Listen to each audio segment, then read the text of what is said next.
What's up, taters? I know you guys are like, why is Tree why is Tree broadcasting on a Saturday? Um, and as you guys slowly start coming in here, because I know oh shit, you know what? Let me make sure it's not unlisted. There we go, there we go. Okay, it was a delay. All right, there we go. Hold on, it was a delay there for a second. Okay. All right. So as hold on, Ron. Let me check to make sure the settings are right. I want to make sure because I don't want us to have to rebroadcast this again because I did the wrong setting. Yeah, because you know what? I rarely do this on a Saturday. And so I'm so programmed for Tuesday and Friday that I'm doing good. Okay. So, like I normally do hangouts on Tuesdays and Fridays, but I was like, because of what happened earlier today, like what happened on Twitter, I was like, you know what? First of all, I know about you. I didn't know who you was. First of all, let me explain everybody what happened. So I'm on Twitter and I'm just tweeting. And all of a sudden I get this tweet from someone and they're let me go find it because I don't want to put words in your mouth. There we go. Mm-hmm. So you responded to a tweet where I was responding to someone else and I said that will be forever. I don't know what I was even responding to, a thing. You had to have searched this. I did. I searched your entire Twitter. I'm like, because this is September 2016. So this is why I thought you was a troll, because I'm like, what the hell is wrong with this guy? Why did he search my Twitter and pull this particular tweet from last year? So, and then you said, eternal life is a forever thing too. On YouTube, you said you didn't want to live forever, but you never said why you don't want to live forever. So why don't you want to live forever? And I said, no one lives forever. Because I'm thinking to myself, is this guy trolling me? Oh, and first of all, I thought she was a girl, but then I couldn't tell because I was like, well, maybe it's a trans, maybe it's one of those non-binaries. Maybe could be trolling, whatever. The Tinkerbell icon. I can see why you're confused. Okay, understand you're talking to a Black woman, so I don't get the Tinkerbell reference. So explain what's that about? Is Tinkerbell supposed to be forever? Well, most people don't get it. I mean, I'm a huge fan of Tinkerbell. I love Tinkerbell, and I think fairies live forever a lot of times in the legends and lore. So that's partly why I chose Tinkerbell. I just love her. I watched all the Tinkerbell movies.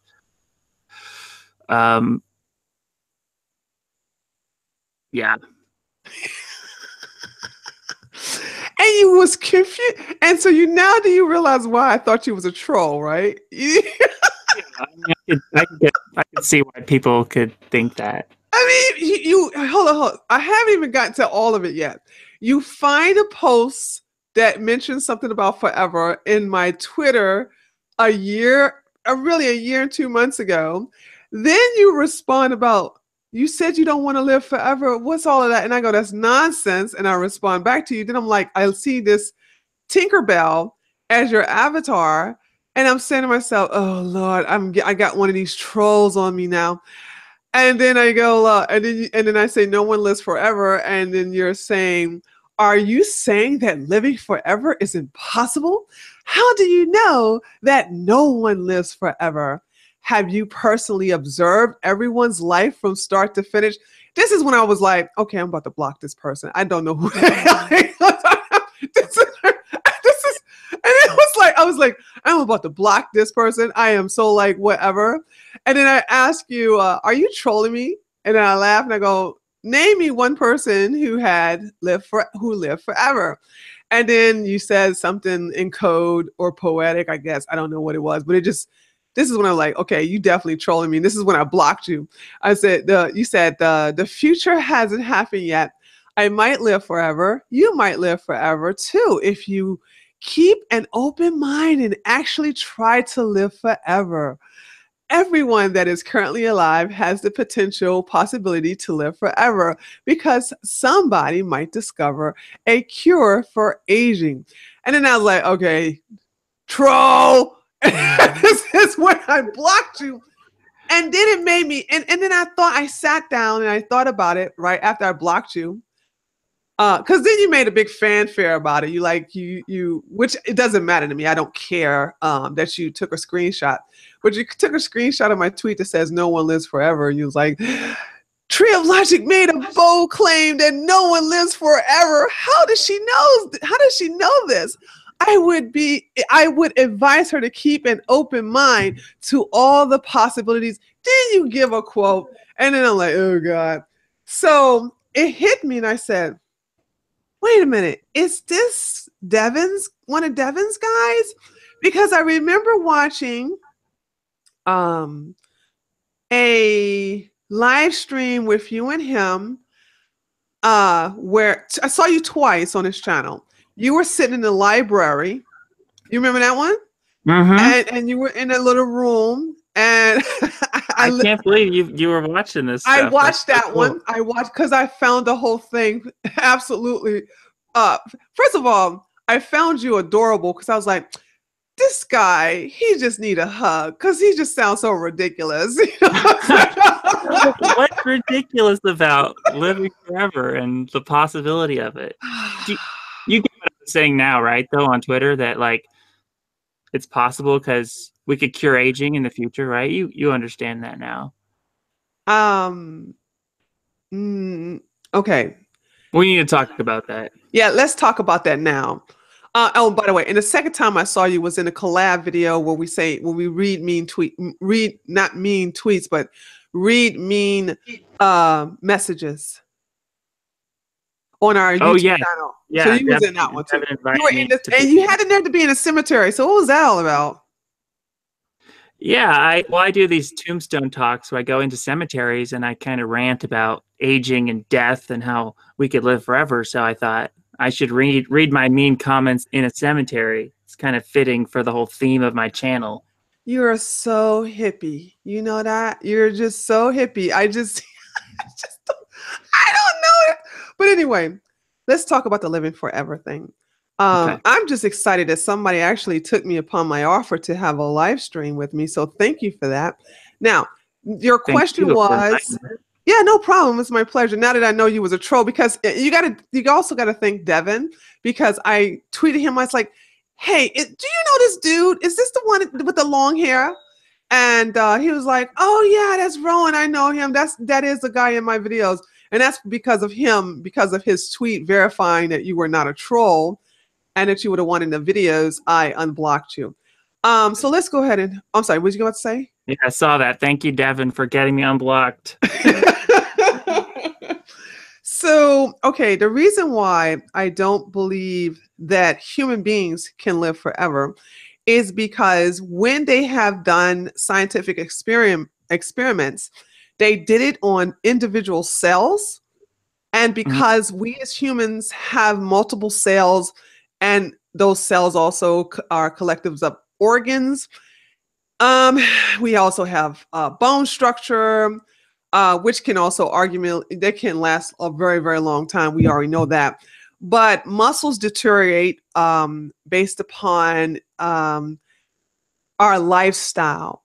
And I think since you like me, you already know I eat a plant-based diet. I exercise regularly. I take I don't take medication. I'm more into the herbal supplements. I don't deal with doctors. I do everything I can, but I live this life not to live forever. I live this life to stay out of the hospital and not succumb to illnesses. But I'm not in the mind frame that we can live forever, and there's no scientific proof that is even possible. But you're on the right track to living forever. Because so if we live long enough, so if you're healthy and you're doing things for your health like yourself, scientists could cure aging any day, really. There's a lot of scientists that are working on this problem of aging. And so they're working on gene engineering and how to make the telomeres last longer, so they're, they don't shorten, because when your telomeres shorten too much, you die, things like that. So scientists are working on this problem. So if you just hang in there long enough, living forever is possible. So I'm, proud of people like you that are actually caring about their health, and I'm all about that as well. I'm a health nut. I take the natural herbs and stuff as opposed to, prescription medications and all that stuff. So Okay, you do know, right, that one of the primary reasons, besides an act of violence or accidental death, like somebody falls off a building and things like that, that the other primary reason why we die is because of our lifestyle choices. And so people who are under stress, people who have problems with their body because of their eating habits or because of their lifestyle. Let's say, for instance, you have somebody who can possibly eat a plant-based diet, but they have to be up all night long because they work in the entertainment business where they're from 11 o'clock p.m. to 6 o'clock a.m. They up partying, getting, taking shots of tequila, smoking, or maybe not smoking cigarettes, they're smoking marijuana or some other kind of drugs. And they're basically they're participating in reckless behavior where they're dehydrated, which is going to basically cause havoc on your liver. And remember, you can't live without the liver. Hence why the first four letters of liver is LIVE, live. And so basically, they are causing damage to their liver, which is responsible for cleansing out a lot of the toxins in our body, and to also filter out any chemicals or unfortunately, if you drink the alcohol, it's going to dehydrate you even more. So when you live this lifestyle, that's going to shorten your life too. Even people who would possibly eat a great diet like you and I, maybe we put it this way, you and I, provided that nothing happens to us physically, we're guaranteed to see 3 digits. But further than that, no. Well, why not? Why not further? Because by the time we reach 3 digits, who knows what's the next advancement in technology and science? We are surrounded by pollutants. We are also, we have a lot of electronic devices around us as well. That this is something I'm very concerned of as of today. I am trying to figure out, like, when I move to Texas, how I can actually protect myself from the electronic currents that I use. Believe it or not, I got a cell phone. I got a cell phone I don't use except for to check messages. I think I am talking on the phone twice a month because I don't like having that phone near my head like that. And I do have an actual headset that you can connect, not a Bluetooth, but an actual headset you plug into the phone as if it was a headphones, and you can actually listen that way if I'm going to be on a long conversation. But other than that, I still have the computer. I still have the electronic devices around in my home. These things are, believe it or not, sorry to bust your bubble, but they are actually not helpful to human beings. True. I have no argument with that. There are things we can do to help against the EMF. Like we can be grounded. There you go. Okay, so you know what I'm talking about. EMF. Yeah, we can ground ourselves. So like each house has a grounding rod, and there's like things you can get. How do you use? Are you saying using those copper, the L shape? What do you call those? That you put in your hands to find out where those grounding rods are? Oh shoot! I used to know this by heart. There's you just the ground, just touch the earth, and that helps get the EMF off you. And they've done studies where they find out that if you have all this EMF radiation going through your body, and then you touch the ground, as soon as you touch the ground, all the inflammation in your body just drops. So people are in like high-rise buildings on the 5th floor and whatever, and they're just being inundated by all this EMF. and they're not grounded. But if you're grounded, all the EMF radiation doesn't hurt you as much. How do we know that? I'm happy to hear this, but how do we know it? Has there ever been any scientific data on this at all?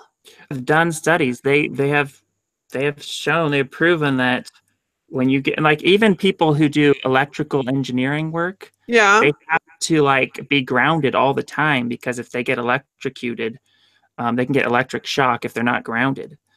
So this is just something people do as a precaution. People who work in the electric, anything with electronics, you want to be grounded. But and there's like grounded mouse pads you can get. There's grounded bed sheets with like silver wire, copper wire mesh through them and stuff. There's all kinds of bed sheets. Yeah. Do you have this?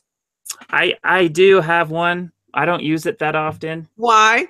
But you don't think it works? I kind of lost it. I don't know. Okay, that doesn't like years ago. That proves to me you don't have faith in it. You know, I think there's just a lot more powerful. I'm not super focused on the EMF thing, because I just think there's a lot more things we could be doing to like what? Well, a lot of supplementation is so powerful. Like diet's powerful, but a lot of supplementation. Your diet isn't good. My diet is pretty good, and I no, my diet is great, but there are things we could be doing beyond diet, like supplements, like CBD oil. Have you ever heard of CBD oil? That's a good one. NAC is a powerful one for your liver, as you mentioned. It helps. Well, I don't necessarily need what do you say it again?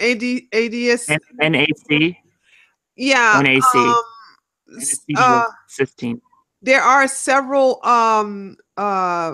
herbs for the liver, and when you drink a lot of water, it actually helps build that up. And I drink like a gallon.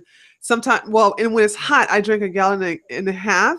But now this winter season, I drink a gallon now a day. I drink a lot of water. And awesome. What kind of water do you drink? Do you distilled? I have a distiller here in my home, and when I am out on location, I drink filtered water. That's great. Just so you avoid the fluoride, then I don't deal with the fluoride. Yeah, I'm surprised. On the fluoride. You know what? You're a reveal. I can't believe I'm revealing this hippie part of me to my. This is what the world needs. People don't realize how hippie I am, but I am very, very hippie. It's the hippies that are going to live forever, and it's people who are caring about their health. People don't care enough, like my audience included. People they don't think, a lot of them aren't even afraid of fluoride. It's ridiculous. No, they're not afraid of GMO food.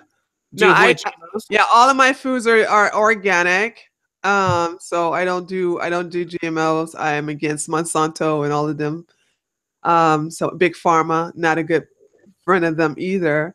But yeah, I'm not even really worried about the food part or the exercise part.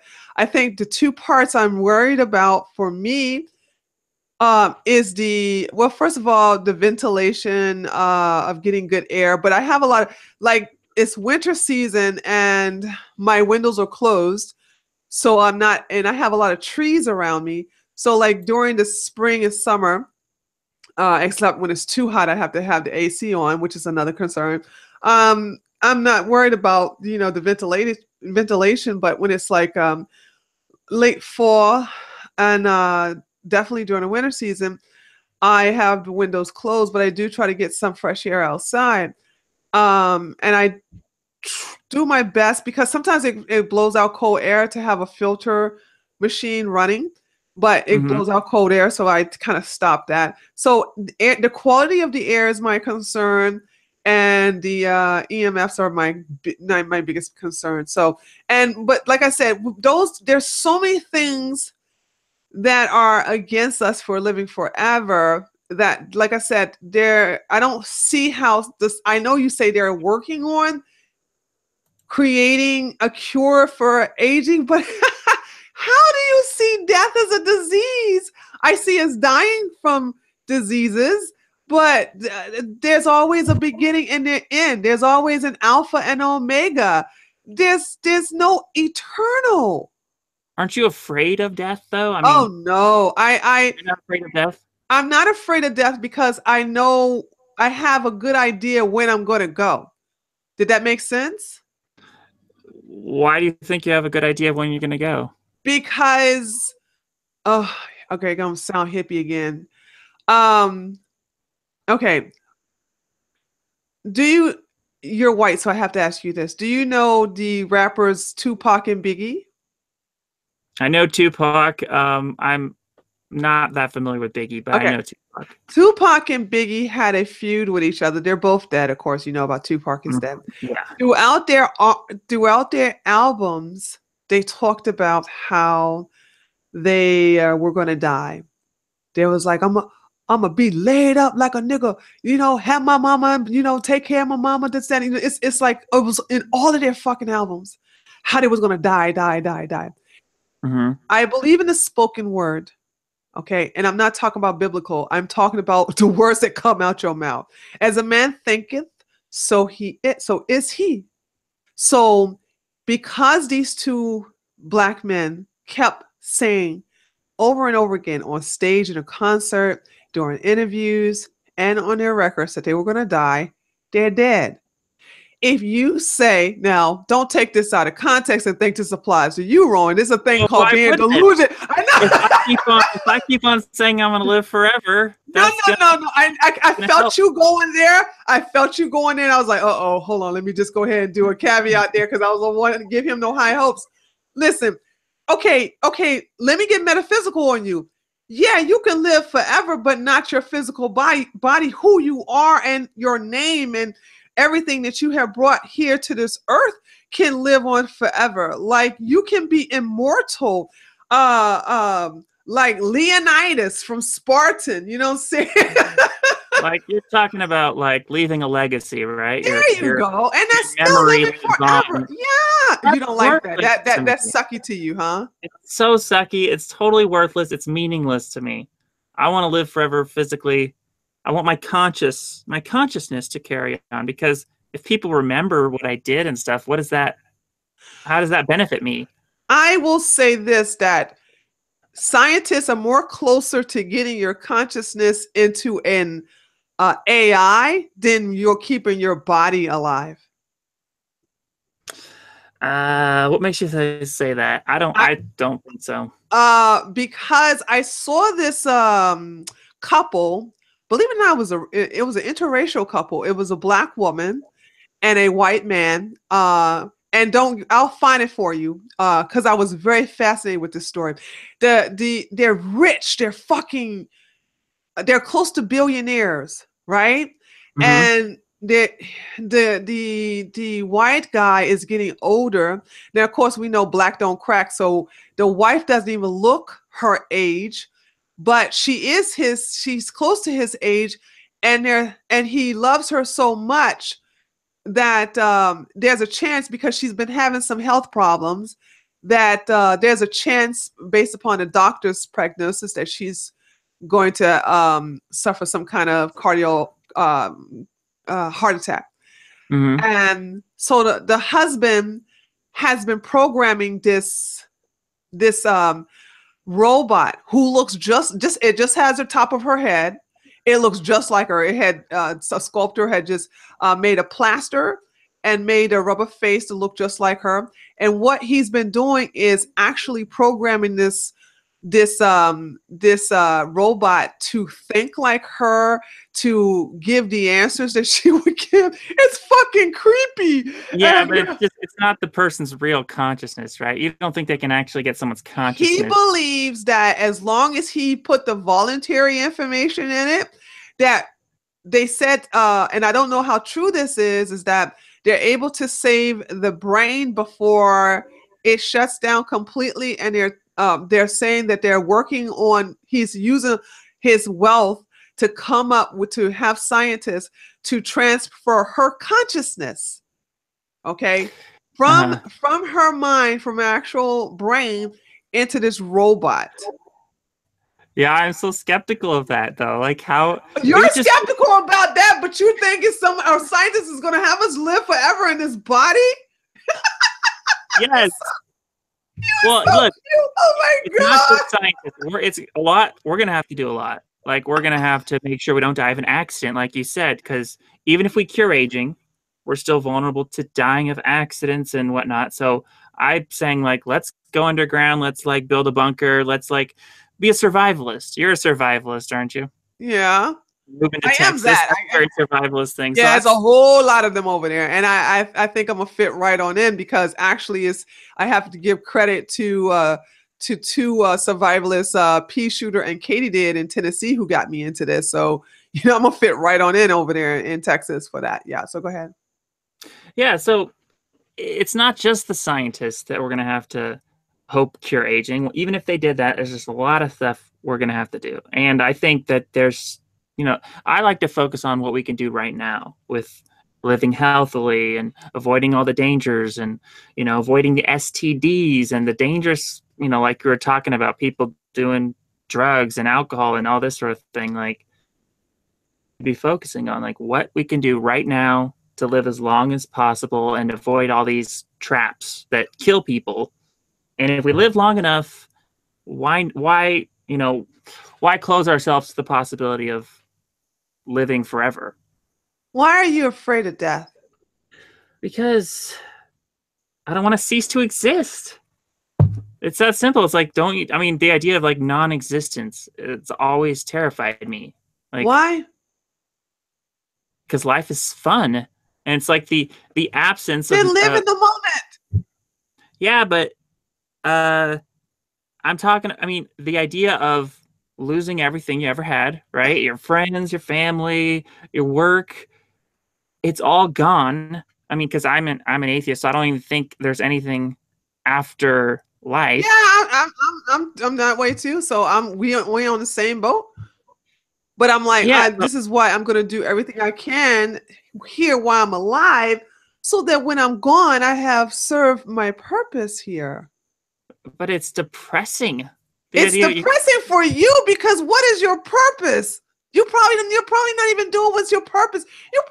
Do you know what your purpose in life is? Yeah, it's to live forever. No. So I can have fun forever. You know what I mean? Just continue having fun. Continue working. No. Okay. All right. Okay. Let me ask you in a different way, Rowan. Okay. Why are you here? Excuse me. Let me erase that. What do you do? What gift or what services are you here to provide for humanity, or for the world, or for animals? What service are you here to provide for other people other than yourself? I'm trying to help other people live forever. Oh God. I'm trying to spread the word that living forever is possible because, like you were just saying, That's too selfish. But go ahead. I'm sorry for interrupting you. No one lives forever, right, on Twitter, and no one lives forever. That triggered the hell out of you. So many people think that, and I'm just trying to motivate people and say, hey, look, you've been told that no one can live forever. You've been told living forever is impossible, but that doesn't have to be the case. Why can't we live forever with science and technology and our own efforts if we try hard enough? So my purpose is to just help people live forever. And how are you doing that besides trolling them on Twitter? I try to make YouTube videos, and Oh yeah, that's right. I need to put your channel. I'll remember that. I'll put your channel into the description box. Thank you for saying that. Interviewing people. I consider this an interview. I'm going to add you to my interview list of people that I Okay, you can do that. And traveling the world. I don't want to travel the world. It's too dangerous. Why? Oh, it's too dangerous. It may shorten your life. Oh no. Yeah. Your life, you're cutting the experience in your life by restricting yourself from experiencing the joys of other people and other cultures, other safe cultures. Like, stay the hell out of the Middle East and Africa, stay out of Germany and France, and go someplace like Japan, but stay away from the nuclear area where we like bomb them like Hiroshima. But no. Go to Vietnam. I hear it's beautiful now. Really? Yeah. I had a friend who just came from over there 2 weeks ago. You don't think it's still toxic? Aren't No, there still babies being born with like no, not in Vietnam. big bloated heads from all the No, why? That was we dropped the nuclear bomb on Hiroshima, not Vietnam. But didn't I think the Vietnam? That's the Agent Orange is still causing. Yeah, Agent Orange is not affected. Yeah, exactly. It was over there. It's no longer an issue over there. Really? Yeah, I think. Oh my God, I think that stopped in the 80s. Probably in the soil though. Still, I bet. How do you know? Probably in the food and. How? Oh Lord, you're being You know, paranoid. I'm No. just always erring on the side of caution. Okay. So let's scratch off Vietnam. How about Thailand? What's going on with Thailand?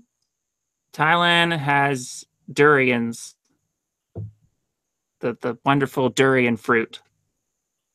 Uh-huh. So I'm trying to hear what's the problem? I love durians. What? What's the problem? What do you mean? What's the problem? Exactly. Going to Thailand? Yeah. I would go to Thailand to try to save people from the sex trade in Thailand. Okay.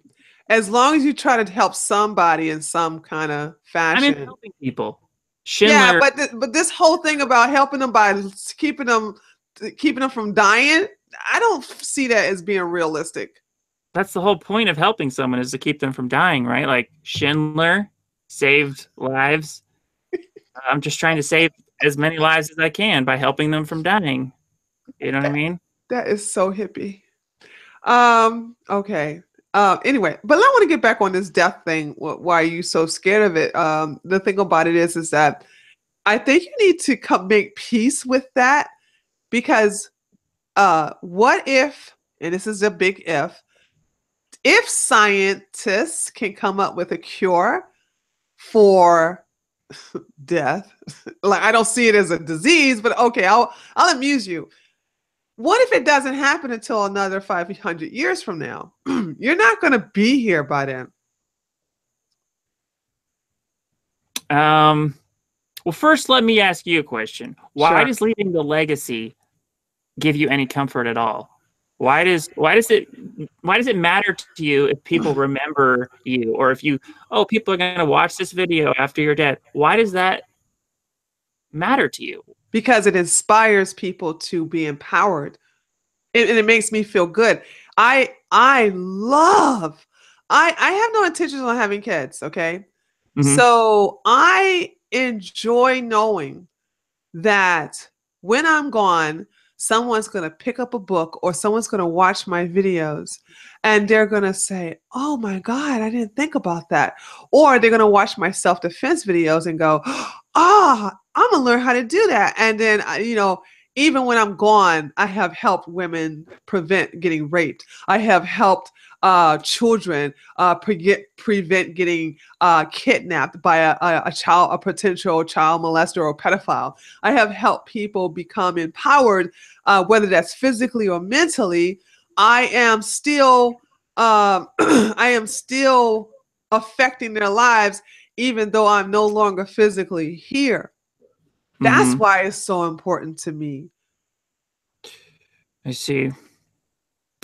It's very noble, very altruistic. I guess my whole perspective is a little bit more survival oriented, like on my own survival, but then, also on other people, helping other people. But yeah. Were you always an atheist? No, I grew up as a Christian. Me too. So when you were a Christian, then at one point you thought you were going to get eternal life, right? In heaven. In heaven, but not in the physical earth. And now you don't think you're going to get heaven because you're an atheist. Yeah, I don't believe there's such a thing as a heaven. Yeah. Okay, so from being a Christian, thinking you're going to get heaven, to now being an atheist, I mean, wasn't that kind of depressing? Losing the idea of eternal life. Now you don't think. Now you think you're going to rot in the ground versus heaven. So how did you deal with that? That's a very good question. You asked some very good questions. I, believe it or not, I was not depressed because I wasn't going to live forever. I was depressed that I was no longer going to see my aunt. Well, I was already my grandmama. When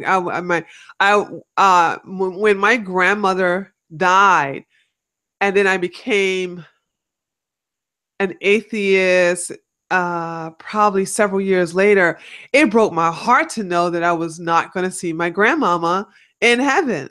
So it made me realize, oh man, I'm not going to be able to see any of my kin when I die. And then that was depressing. But then I said, I got over it after a while. Because I said, well, that made me from then on out, because the next woman in my life that meant a lot to me that passed on was my aunt, who was like my mom. I swear I haven't had an alcoholic drink in years, but when my biological mom finally kicks the bucket, I am going to go to the local liquor store. I'm going to buy the most expensive vodka and some orange juice, and I am going to get drunk off my ass in celebration. Ding dong, the witch is dead. But my aunt, when I found out she had a pancreatic cancer, I stopped everything I was doing. I even canceled a $4,000 speaking engagement, and I rushed over there to be with her because in my mind, I said, okay, she's not going to be here. So I'm not going to see her as she's deteriorating. See, this is how I am. When you look healthy, that's when I'm around. But when you start to look like you're dying, I'm out. I don't want to remember seeing you that way. And I don't go to funerals. So now if it's a crematory, or if somebody has been cremated, sure, I'll go to the service. But open casket, you ain't gonna see me up in there, because I don't want to see the corpse. I want to see them when life is in their eyes. So the last memory of my aunt is when she was alive. The last memory of my grandmother was when she was in a coffin. So now that I know that I won't see them anymore when they leave, I absolutely do everything I can. And I probably am smothering them to the point where I'm like, I gotta let them know how much I love them. I need to let them know how much they mean to my life, make them laugh, make sure that these days that I'm with them, because I was with her for an entire week before I left, because then I started to see her really break down, and I didn't want to be there for that. So then I left. And so that's how I deal with the death of anybody I love now. So I'm at peace with it. And that's what I want you to do, is eventually, you're young. How, if you don't mind me asking, because I don't like when people ask me that. 30. Okay. Oh, you look really good. You're doing a good job. Oh my God. Okay. I'm really shocked because how old do I look? You look 25, 24, actually. I thought you was a baby. I was like, what is, because the way you behaved, and then I looked at you and I remember your videos. I was like, he's so young. He don't know any better. This is good news. Yeah. And that's where I was like, you don't know any better because, you just, whatever. And and so that's how I deal with it. So I'm saying to myself, you have to just make peace with knowing you're going to die. But if you make peace with it, then you're not going to be motivated to try to live forever, right? If I were to say, oh, I'm going to die, then I'm probably going to die. It becomes a self-fulfilling prophecy. So why would you want to make peace with it as opposed to fighting against it? It's the same way with like the mass invasion of Europe with all the immigrants. If the people over there just make peace with it, then they're going to be overrun by the. You can argue against that, actually. If they fight against it, if they're angry about the mass invasion of their culture, then they'll do stuff to try to prevent their culture from being destroyed. So it's the same way with life. You want to be angry about death so that you'll be motivated to fight against it. I mean, that's my perspective. But You have a good point there. I guess what I'm thinking about is now that I do believe in a spoken word, and I'm thinking like if I have to tell you that don't get cremated. Why? You don't plan on being cremated, right? Yeah. What? No, don't. I'm dead. Why do I care?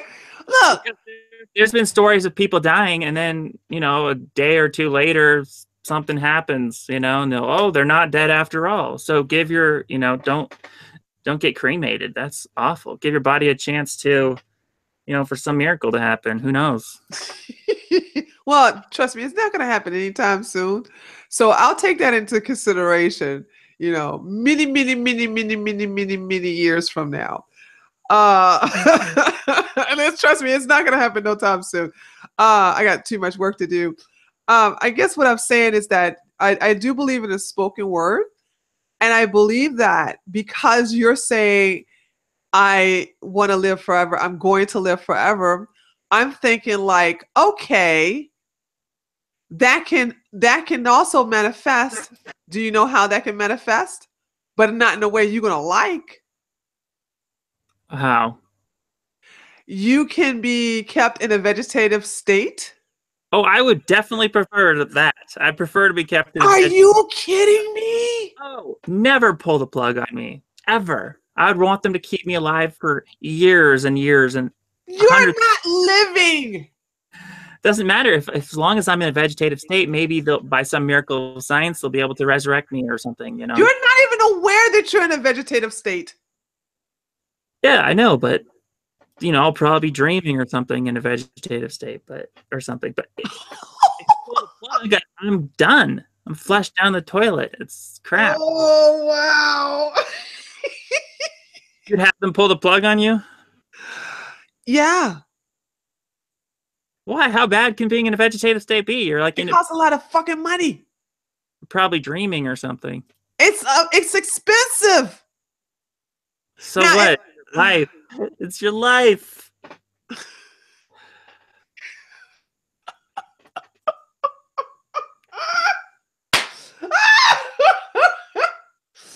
Wow. Okay. Are you preparing for that? Because you got to have money. Okay. What I'm telling you is this. I'm not going to kill your dreams. That would be hypocritical of me. Mm-hmm. And like I said, I believe in a spoken word. So I said, I know the exact day that I'm going to, it's not the day, the age. Okay. I don't reveal it because I like to you got to keep some things close to your chest. Mm-hmm. So that's my spoken word. So I cannot be a hypocrite and say that you cannot manifest your spoken word. However, it is possible to achieve your goal in a vegetative state, and you're so content with that.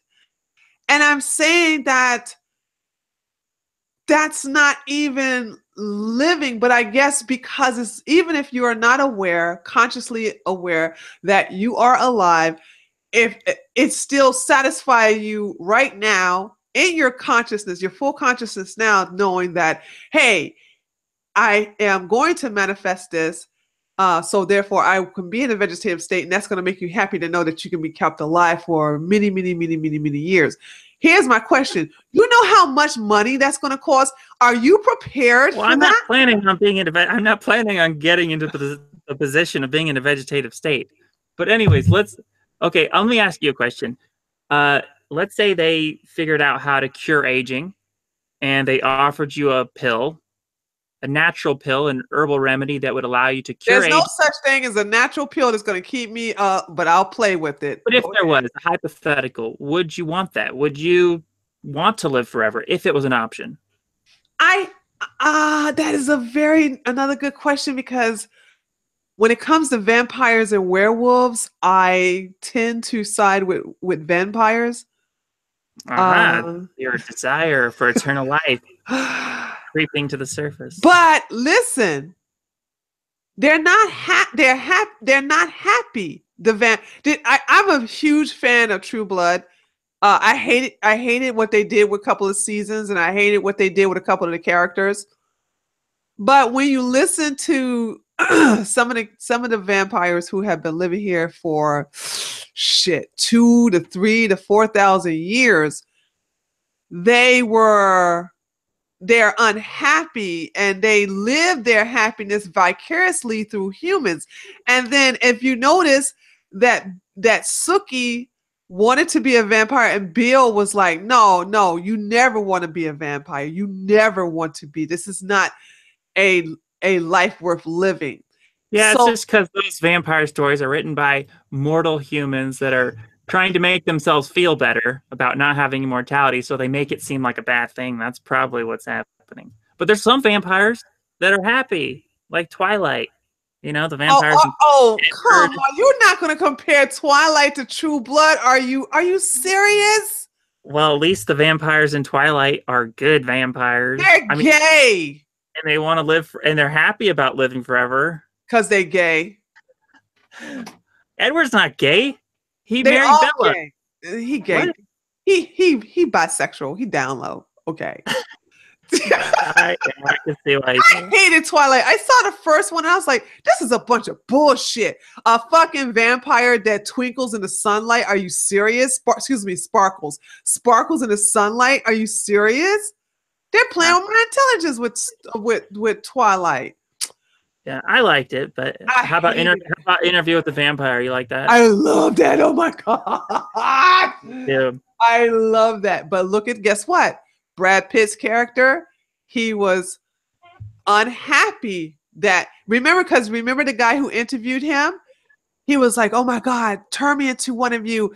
And then Brad Pitt was upset and said, oh my God, I failed. Don't you understand how miserable my life is as a vampire? Yeah. He tried to convince the guy, and then all of a sudden Tom Cruise comes in and turns him into a vampire anyway. Yeah. So it's like...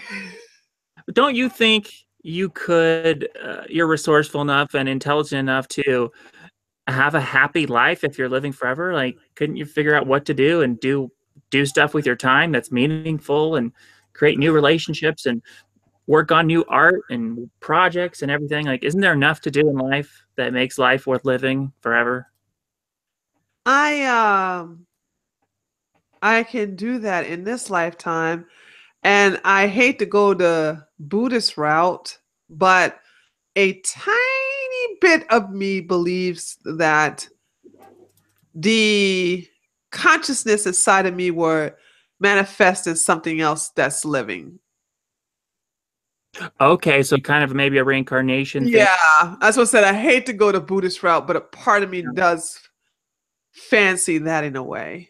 You believe in karma of any kind? Yes, I do. Oh boy, do I eat it. Yes. Let me ask you this, like, from an atheistic perspective, what would create a karmic system?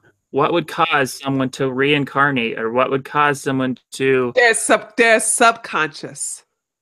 So you think the brain, some metaphysical aspect of the brain and consciousness is literally creating... Not even necessarily metaphysical. I believe that people know when they're doing something bad, and they consciously tell themselves, oh, this is okay, but subconsciously they know that's not okay, and they know that when shit goes down and it comes back on them, that they manifest it themselves subconsciously. Are you an agnostic atheist? Yes. So you're an atheist, but you don't claim to know for sure. Right. I'm agnostic atheist. Me too. So do you ever fear the possibility that there's a God that might judge your actions? Does that ever factor into your decisions? If there is a God, I don't believe it's any of the ones we have been told about, because you can't have this much contradiction, and so much suffering of innocent babies and children under like what God would do that. Like, I think it's one of the things that was so easy for me to be agnostic atheist is because when I was a little girl, I was physically tortured by my mom, and I was in a Christian home, and I would pray for Jesus to kill my mom. I would pray, pray, pray. First, the prayers was, save me from my mother. It never happened. Then I prayed for Jesus to kill my mom. It never happened.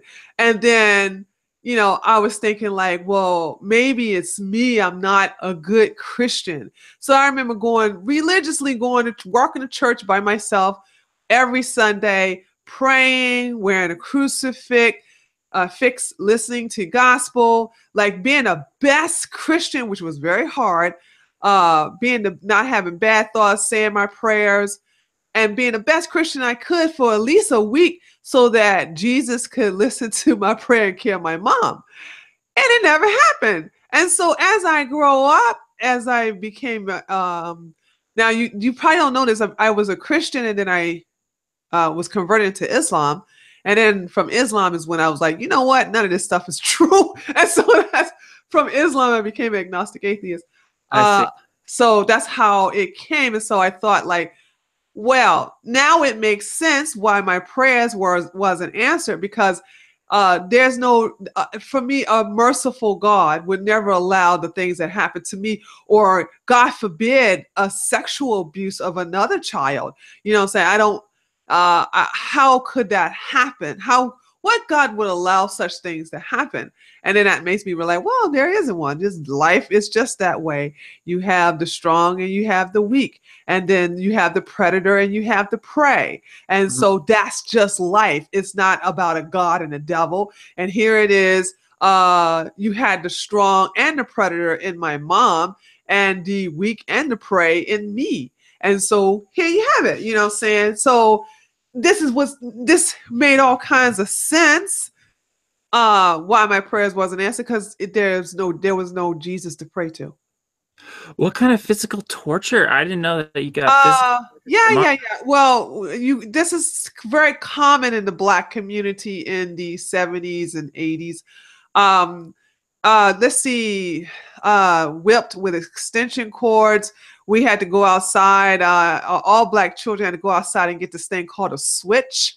And a switch is, you have to pick a branch off a tree or bush, and you have to get the leaves off of it, and you bring it inside. It has to be sturdy enough, because if your parent beat you with it and it broke, you have to go out there and get another one.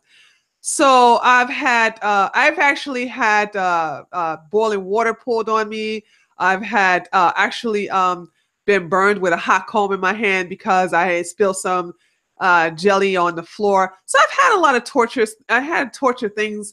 I was tortured, but this is something that's not uncommon in the poor ghettos of Black communities here in America. So that's how it was. But my mom is 5'1", my father is 6'7". So I took my height from my dad. So as I began to grow taller, like my pituitary gland got overstimulated in over 1 year.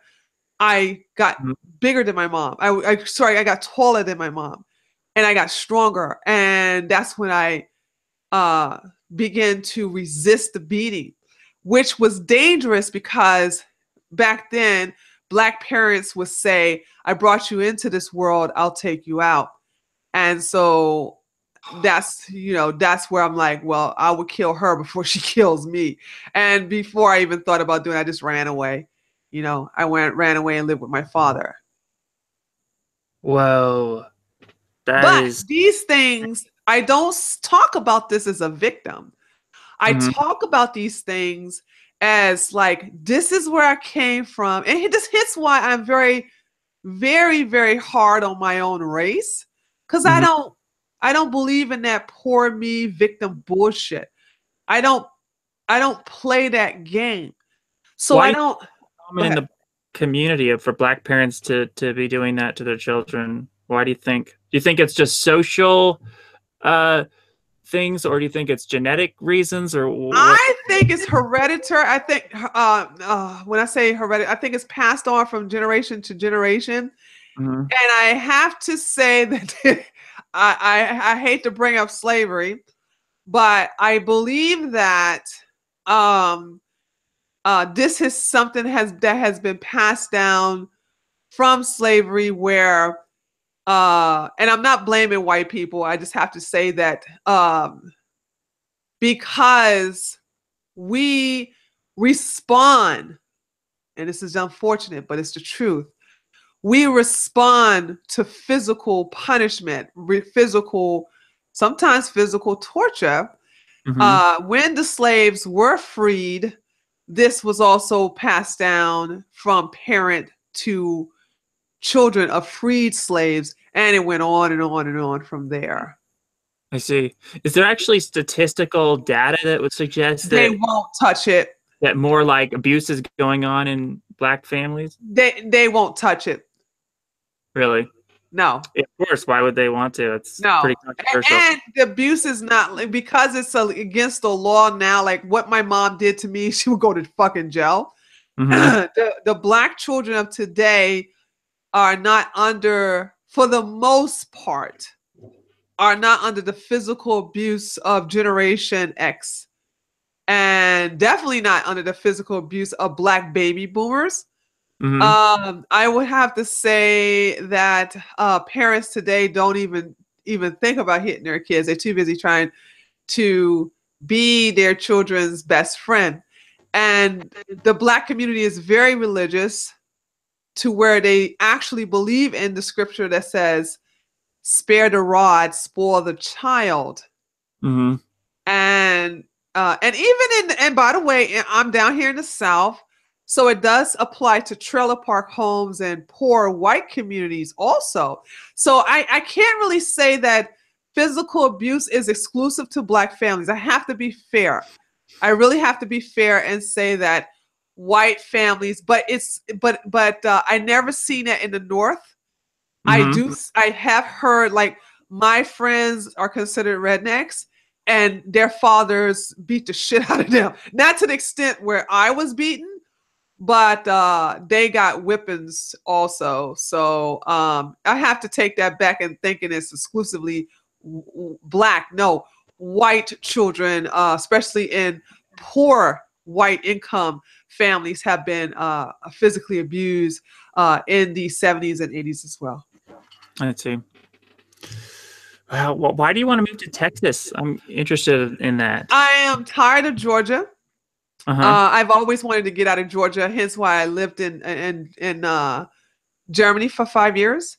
And because of the mass immigration, and it's like, oh, this is not in my best interest. I saw the shitstorm before it got really worse, and I left Germany and came back home to America. Yeah, I got the fuck out. And I don't like Georgia anymore. And I have to live in the South because of two reasons. It's hot. I love the heat, love my vitamin D. And I love. You're lucky you can go out in the sun and not get burnt. I know. That's melanin, baby. I'm jealous. I would. I have to stay inside like a naked mole rat. And I like the Southern mentality down here. Yeah, I do. I like that. I like the I just love the South, man. It's just I love everything about the South, even if it's stereotypical and far from it. I just love the South. Well, be careful if you go to Texas, because there is ticks over there. I hear there's a Lyme disease is spreading over there. Isn't that in a particular region like the Southwest area? Because I'm going to live in the Northeast area. I haven't studied exactly like where the problem areas are of Texas, so you might be safe. Okay. Yeah, I'm good. I'm not scared of no ticks. So. A lot of freedom-loving people down there. Isn't that where Alex Jones is based? Is it Texas? Yeah. His crazy ass is down there, over there, close to Houston. I love the freedom there. I love the communities that they have down here. I love that. Most of all, I love the gun laws that they have down there. And I I have a funny feeling because when I came to Georgia for the first time, I immediately fell in love with it. And Texas is just a bigger, huge version of Georgia, but better actually. Uh-huh. So Yeah, the gun stuff. You know, that's something we have to both red pill Devin Tracy on. He still doesn't understand the importance of gun freedom. Good luck with that. I don't think you're gonna. Yeah. I don't think Devin is gonna. He was so cute when he tried to squeeze. Like we had a 1-on-1 several months ago. Because I was trying to understand why the alt-right had this issue with Jews. This was a long time ago, and he was explaining it to me, and then right before I was going to go, he wanted to slip in the gun control talk, and I was like, "Look at him!" And it was like, and I entertained it for a good 15 minutes and everything like that. But no answer I would give him would satisfy him. You know what I'm saying? And because he's like so adamant against guns, and I think when you're that anti anything, it's going to take the personal experience to when you need a gun to say, okay, I guess that First Amendment ain't bad. I mean, excuse me, I guess the Second Amendment isn't bad after all. Trying to get Devin to be pro-gun would be like me trying to get me to be pro-death or something. Perfect example. It's not going to happen. Perfect example. Yeah. Absolutely perfect. It's not going to happen. He's like, I don't know which one is going to be more. That is what it is. I find it funny, you know what I'm saying, with his he actually triggers people who are pro-gun, but I'm like, you know what I'm saying? I mean, he's a liberal. What you guys expect? I mean, you can't sit up here and not expect a liberal to say, oh my God, I love the Second Amendment. I tell you, I got an arsenal in my house. I mean, you can't expect that. You know what I'm saying? What's your favorite argument for the Second Amendment? Why it's so important? Because I always tell people, like, look, we need it to defend against the government in case the government was to ever get evil. Plus, we need to defend ourselves against the criminals, and the criminals are not going to obey the laws. Like, what's your as an ex-police officer who lives in her house by herself, I am glad that if someone's to break in, I can protect myself from being raped or killed. There was that's my defense every time. Because listen, we had about a month. No, it was early this summer. A hurricane thing that was hitting down there in Miami. It came up in Georgia, and for an entire day we were without electricity. I was so paranoid because people know I live by myself, okay?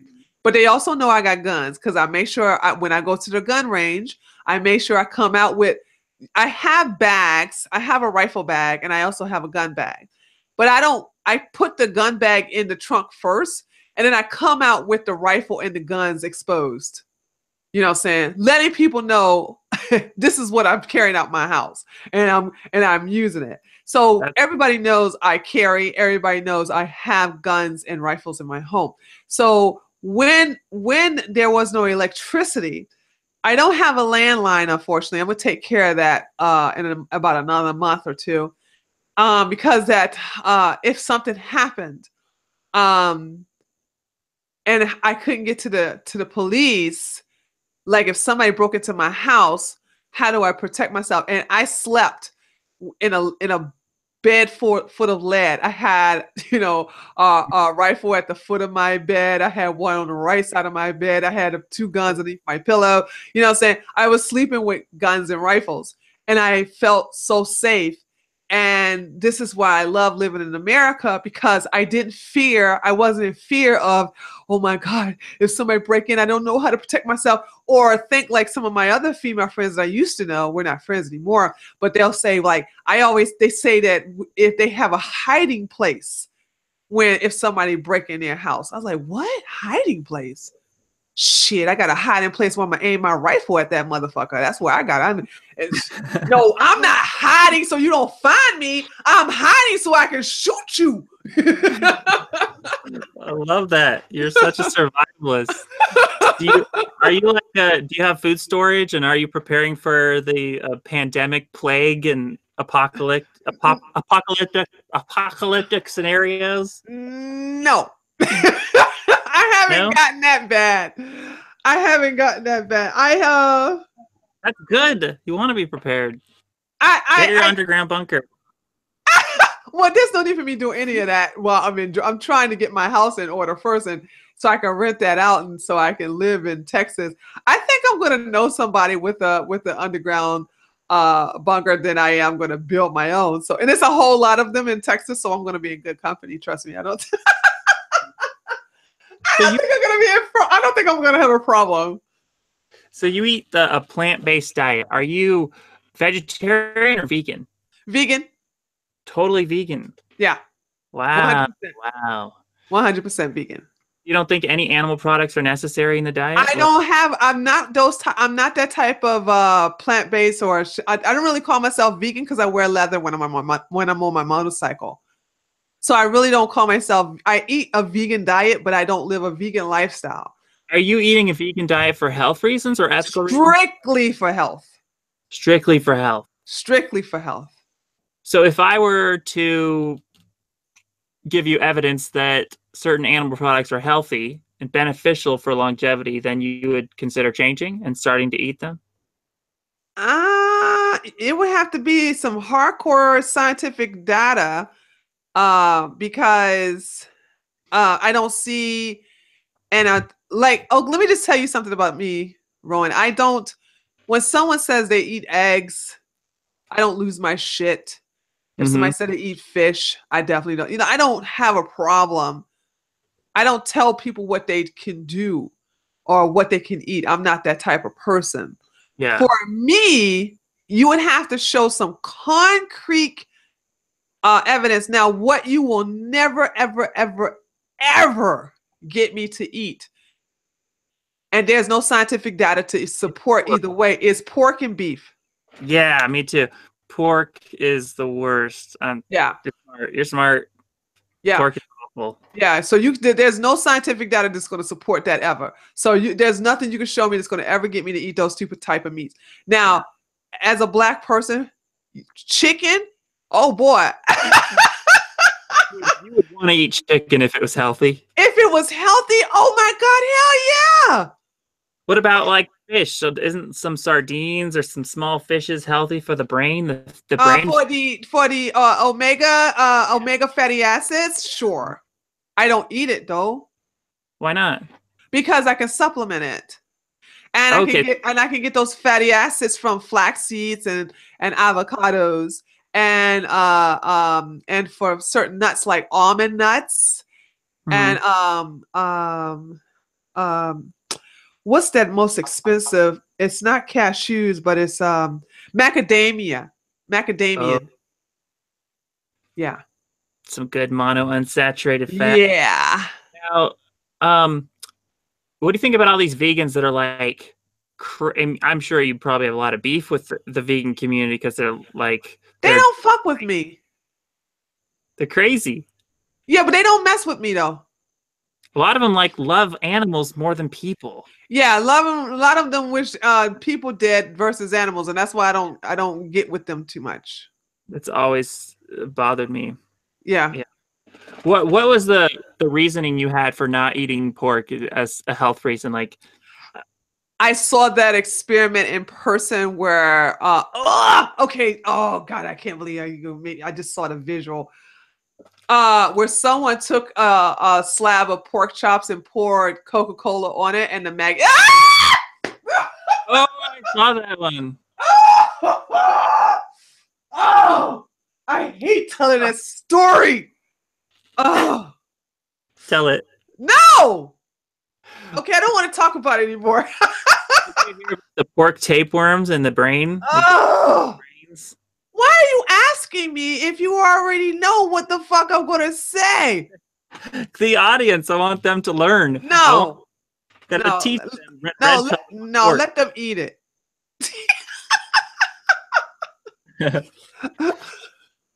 You know, I've asked a lot of vegans if they would save their pet or the life of a random human, and they said they would save a pet. I agree with that because you love your pet. Come on, you got to say that too. Do you have a pet? I had one. I had a kitty cat. I had 2 cats. One for 16 years and one for 10 years. And when they died, it was so painful. One of the most painful things in my life. I think I was more distraught over. I was more distraught over my aunt dying than my cat. But my cat was like the second, you know what I'm saying? But I love my cat. My cat was spoiled. I spoiled the hell out of my cat. But if you had to choose between saving your pet or the life of a random human, which would you? My cat? Really? I don't know that person. It could be anyone. It could be me. It could be Devin Tracy. Oh, I'm so sorry. Good people that I would donate money in your name. That's awful. I think that's crazy. I think a human life, even a random. What you should ask me is, would I save the life of a random animal over a random human? And I'll say a random human.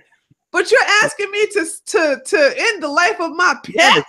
I'm asking you to sacrifice the life of your pet for a random human. You got to go.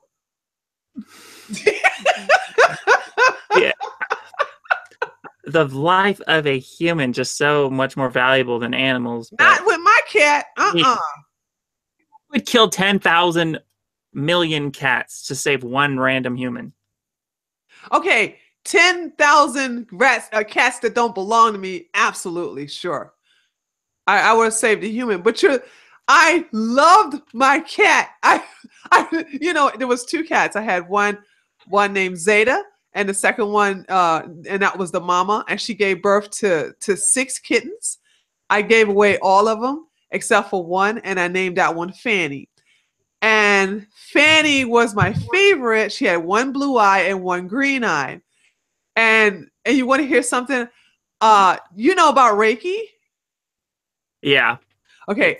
I made my kitten. I named my cat Reiki Master. Reiki Master. I fucking how much I love my fucking cat. So wow.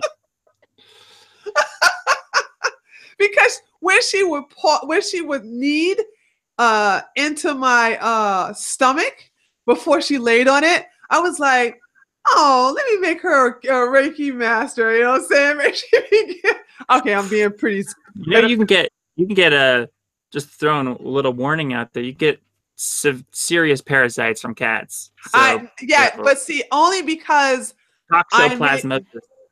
No. You can easily get rid of parasites, and I know this because, I fed my cat fish.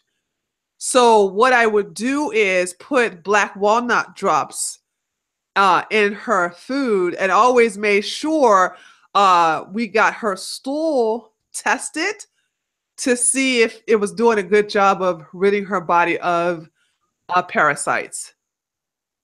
That's awesome. So my cat was people need that because they're filled with parasites. Yeah. My cat was very healthy because I was a health conscious person. Hence why she lived up to be 16. But she had kidney failure, unfortunately, and so that's how she died at 16. But in a way, I believe it was meant to happen because I wanted to get out of Georgia, and I think that this was supposed to. She was here. You know, they said people are here for a reason, a season, and a lifetime. She was here for for several seasons. And so I think once she served her purpose, hence why, and I know you're not going to like this, but we are not here to be here forever. We're here to serve a purpose, and then we go away. Yeah. No. Maybe animals, not humans. We're supposed to live forever. We're too special. Think about all the You're so egotistical when you're talking about why you should be here forever. This has nothing to do with preserving I am too special. I could speak for myself. I can't speak for everyone, but I am way too special to die. Definitely. Do you go to funerals? I've been to like 1 or 2 in my life, but nobody that I've loved severely. Really? Yeah. Can you handle that? I don't know what I would do. I would be maybe that's why you are in this mindset, because you never had. I grew up around. My first time I saw somebody die in front of me was at the age of 6. Saying he was on a heroin overdose, and me and a good friend of mine were playing in the stairs, and we went to the top of the building. Mm-hmm. It was this heroin addict. We thought he went to sleep, but instead he was dying in front of us, and we didn't know that. And so we went and told the lady, and I think that this man fell asleep and on the steps, and turned out he just overdosed. But I think when you have seen death a lot, and as a police officer, I've seen a lot of death. Unfortunately, even some of little children, you can't help but be at peace knowing that it's going to happen to everybody. And I think that's probably why you are in this mindset you're in right now, because you haven't experienced this.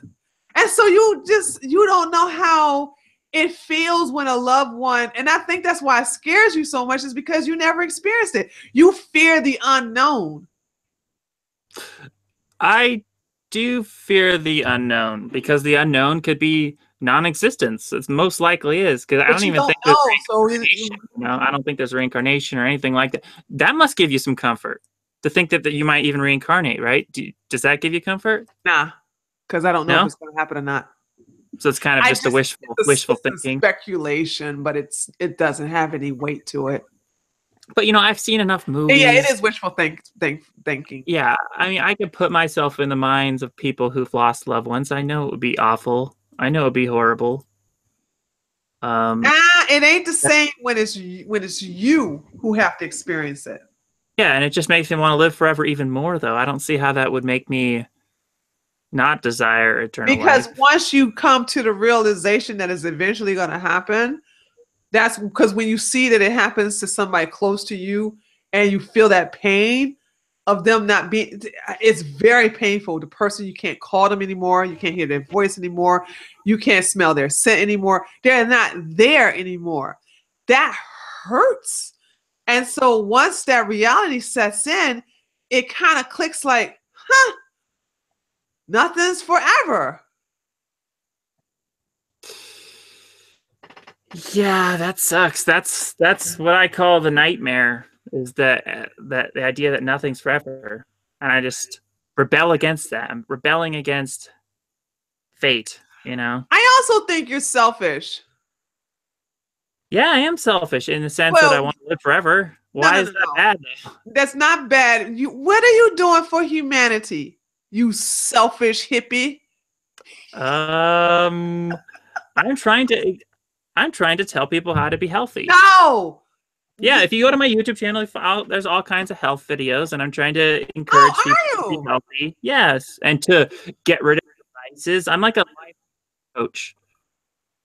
Okay, I take it back then. I thought you was just talking about the shit you did to me on Twitter. I thought that's all you was all about. I didn't know you was trying to enhance people's health. Okay, I take that back. I apologize. I'm totally into enhancing people's health. I'm totally into giving them good life advice, like don't be promiscuous, avoid danger. Hey, so Billy Bob was no. Who was that? Somebody said you're part of the no FAP movement. Yes. Okay. Okay, don't tell me. I think I know what that's all about. Now I laughed when they said that you were part of the no fap movement, but Mhm. I think I know why you're that way. Because nutrients are in the man's semen, just Yep. like nutrients are in women's menstrual blood. Okay. And women live longer than men because we have menopause. So we stop losing our nutrients. However, every time a man ejaculates, he loses a lot of his life essence and his nutrients. But when he doesn't ejaculate or he practiced the Tao of sexology or the Tao of ejaculation, he preserves his essence. Is that the school you're from? You are very red pilled. Oh, I You're am. Oh, more so red I'm pilled not than green me. pill. I don't practice ejaculation. That's very advanced. I just abstain.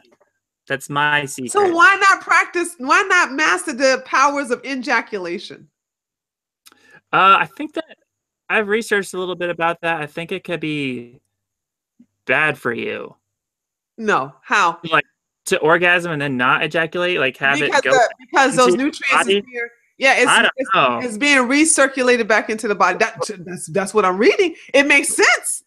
It But makes what sense. but if you just don't masturbate It's or the same orgasm, thing. then your nutrients will automatically be absorbed back If into the you body. are not using that sexual energy for something else, it's going to cause health problems. Meaning Well, that you if go yeah, ahead. that's why it's like you transmute the energy into whatever your creative outlet, your Yeah, work. exactly. And I guess you are doing that then, huh? Yeah. So, Oh, and I have POIS, post orgasmic illness syndrome. So, I especially should not do that because I get massive brain fog when I orgasm, and it's awful for me. Like you know what's the I'm like a cure to zombie. that? I'm like a zombie for like a long time. I can't Are talk you well. gonna have sex? Um, and the right person, you know. And I have all of eternity to find the right person. I'm in Oh no rush. Lord, here we go. Oh my God. I'm in no rush. That's the benefits of living forever. You get to really be picky and choosy with who you're, gonna be with. Yeah, You don't rush into something because, I, like, I a don't lot of know. people, they're rushing into a relationship. They're trying to, they're settling for something because they're thinking, oh, I'm gonna die when I'm 80. I better just get involved with this relationship and go have sex with this person because they're of the mindset that they're just gonna die, and so they're just trying to rush everything. I am speechless. I, you should be having sex Why? because you're in that age where your testosterone levels are high. And in order for you to, You know that, but I thought you're into being healthy and not being risky. That's very dangerous. Just having sex with I'm people. not saying have sex with the whore on the corner or, the promiscuous, huzzy and heifer around the street. I'm saying, like, I don't, okay, I'm not going to assume here. Are you searching for such a woman to be united with? Yeah, but there's only so much you can do to search. I mean, you know what I mean? I'm just kind of waiting until I find the right person. You know what I mean? If you go out How with are the you intention, if searching? you go out with the intention of like searching for someone, like you're just gonna probably find someone that wasn't the right person, you know? You If you can't kind of hit just a wait, hidden you kind of target. just So wait until it comes to you. that's nonsense. You can't, as a man, you have to hunt. You can't expect a woman to come find you. What's wrong with you? Well, what would I do to hunt? What do you mean? Well, first of all, you can't hit a hidden target. How are you? First of all, so you eat a vegan diet. So I would suggest that you would No, I'm actually. not vegan. Oh, okay. You would go to a health conscious. Well, shit, you know what you are. So you will go to meetups and events where like-minded people such as yourself would gather. Mm-hmm. And therefore you will encounter a woman just like you. I don't know if she's gonna believe in this. Forever. That's the problem. I'm That very can't picky. be a If zero tolerance for you, Ron. You got to be the girl serious. does not, if the girl is not very serious about living forever and very serious about health and all this sort of thing, I can't.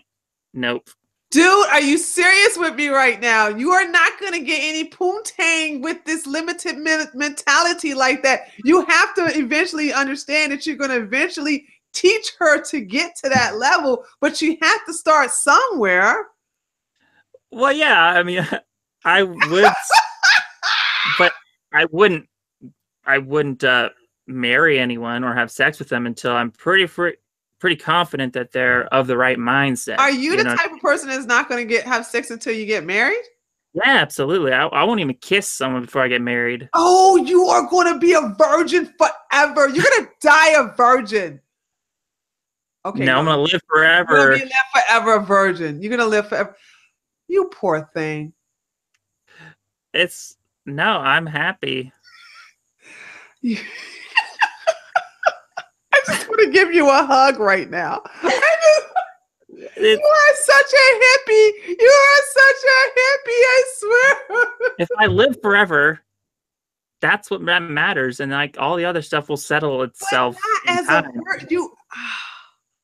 not as a virgin. Don't you want to know how it feels to be united with a woman that's close to your mental level?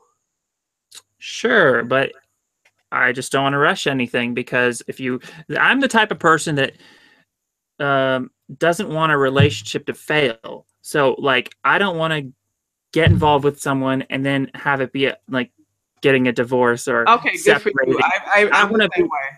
I want to be with someone forever, like literally forever. So because I have such high expectations for a relationship, you have to really be careful and scrutinize everything and make sure you don't rush into something that's not going to work. Because then, like, if I were to get involved with someone and then we had sex and then we broke off and then we separate and divorce, and I would just feel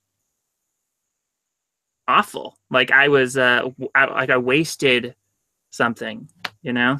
You listen. Life has downs, just like they have ups.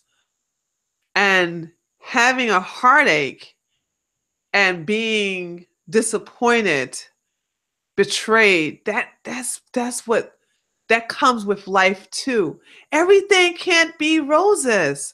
Everything can't be wonderful. You have to experience the bad to cherish the good. You shouldn't deny yourself the opportunity, I know this is going to sound strange to you, to have a relationship, be blissfully happy in that relationship, and then have that relationship fail, and then cry and feel betrayed and angry and lost, and you miss the person, and then time goes on and all of a sudden you realize, oh, I'm feeling better. I don't miss this person as much.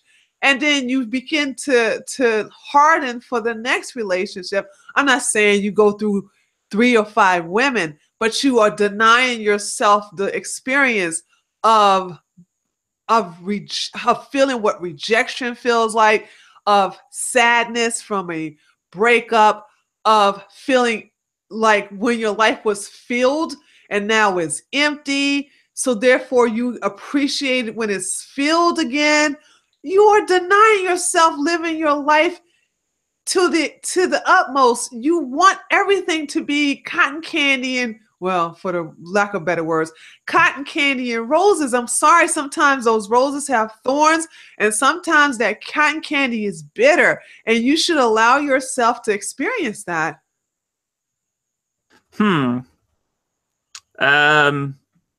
But then if you keep on experiencing all these failed relationships, 10 relationships later, I didn't say you had to go through 10. Well, but why have one failed relationship? Because you get to experience a failed relationship. But why not get it right the first time? Because you'll never get it right the first time. No one does. I think it can be done. No, it has never been done. It was done in Twilight. Edward. Oh my God! If you don't stop it with this It was the perfect love story. It was bullshit and you know it. God, man. Oh. Sounds like you've had a few failed relationships. Absolutely. And I'm stronger and better because of it. And because of those failed relationships, 2 times I was engaged, and I'm so glad I never did marry those 2 men, because I would have been divorced twice. And now I know with all my heart and soul that the next serious relationship or the next engagement will be my husband till death do us part. And the only reason I can get to that level, listen to me now, the only way I can get to this level is after having failed relationships to where I totally understand what type of man I need to be forever with him. And you don't think it's possible to understand all of that, you know, going in the first time to your first relationship? Absolutely not, because guess what? You are going to, who you are right now at the age of 30, you are not going to be that same person 10 years from now.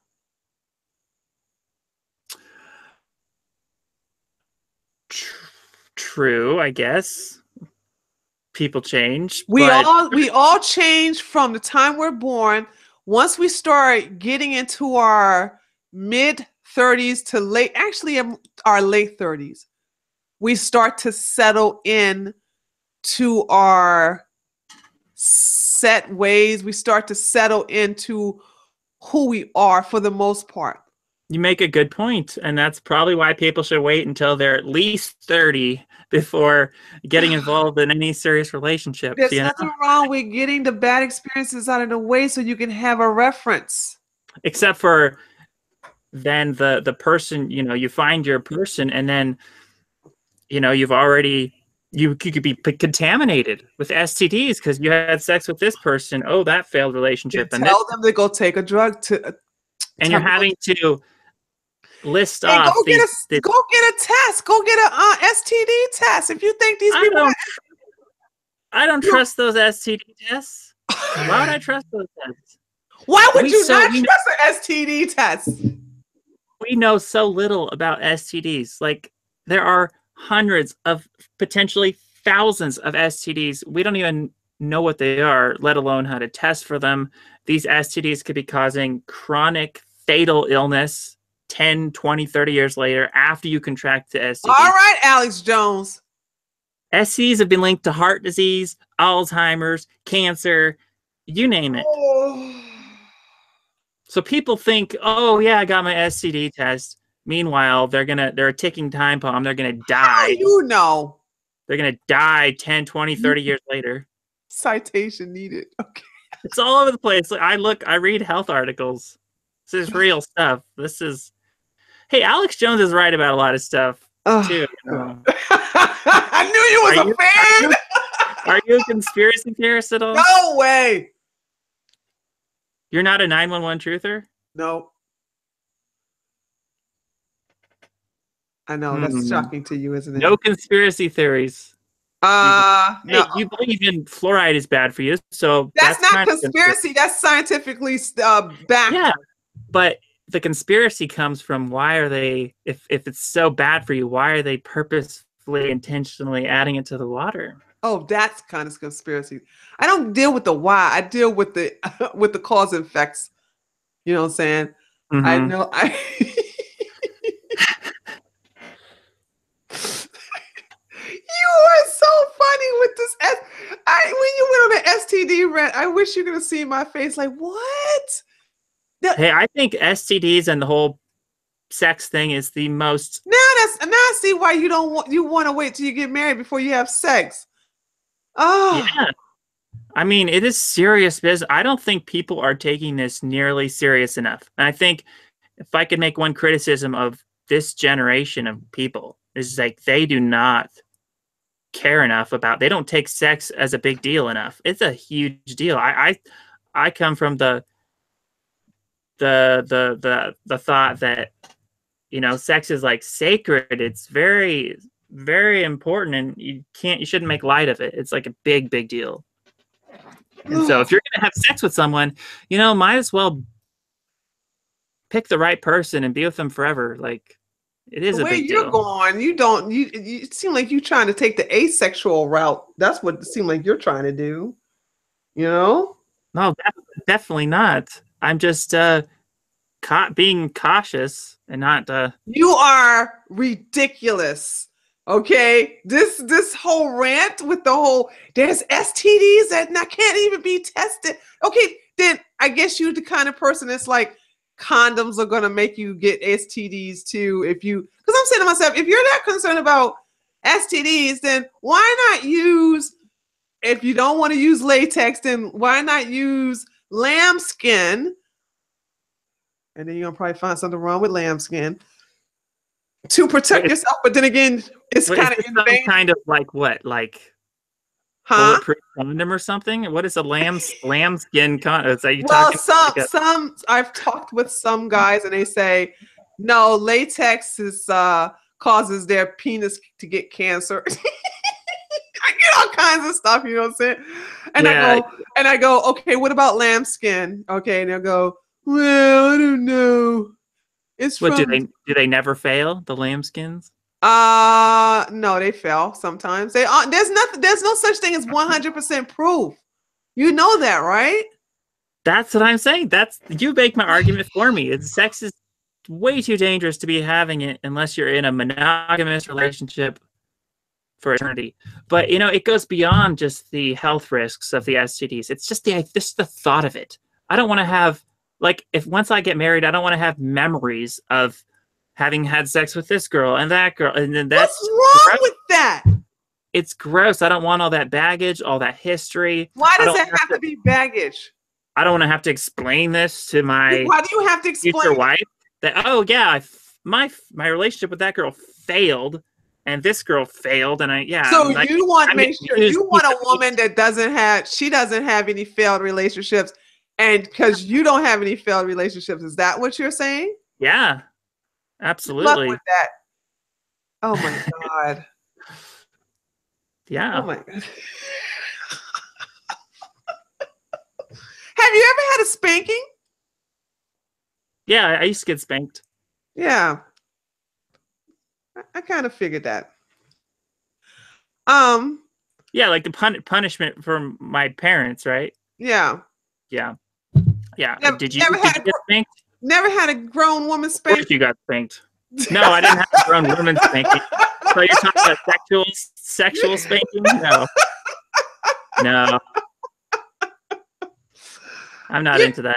I wonder why you would take such a difficult road and find no kind of way of having sexual release whatsoever. Um, We didn't even mention that what if there was a hypothetical God that doesn't want people to be promiscuous and have sex and stuff and be all slutty? That's another potential risk, right? Like just yeah, because I don't believe in God, like I'm an agnostic atheist, but this could be. So why not have all those kind of religious morals, uh, just in case it's true, and just in case there would be a punishment for that kind of thing? Why not just live it straight edge, straight and narrow, obey the rules, that kind of thing, right? That's what makes sense to me. Do you ever think that way? That like what? no, No. no, I'm black.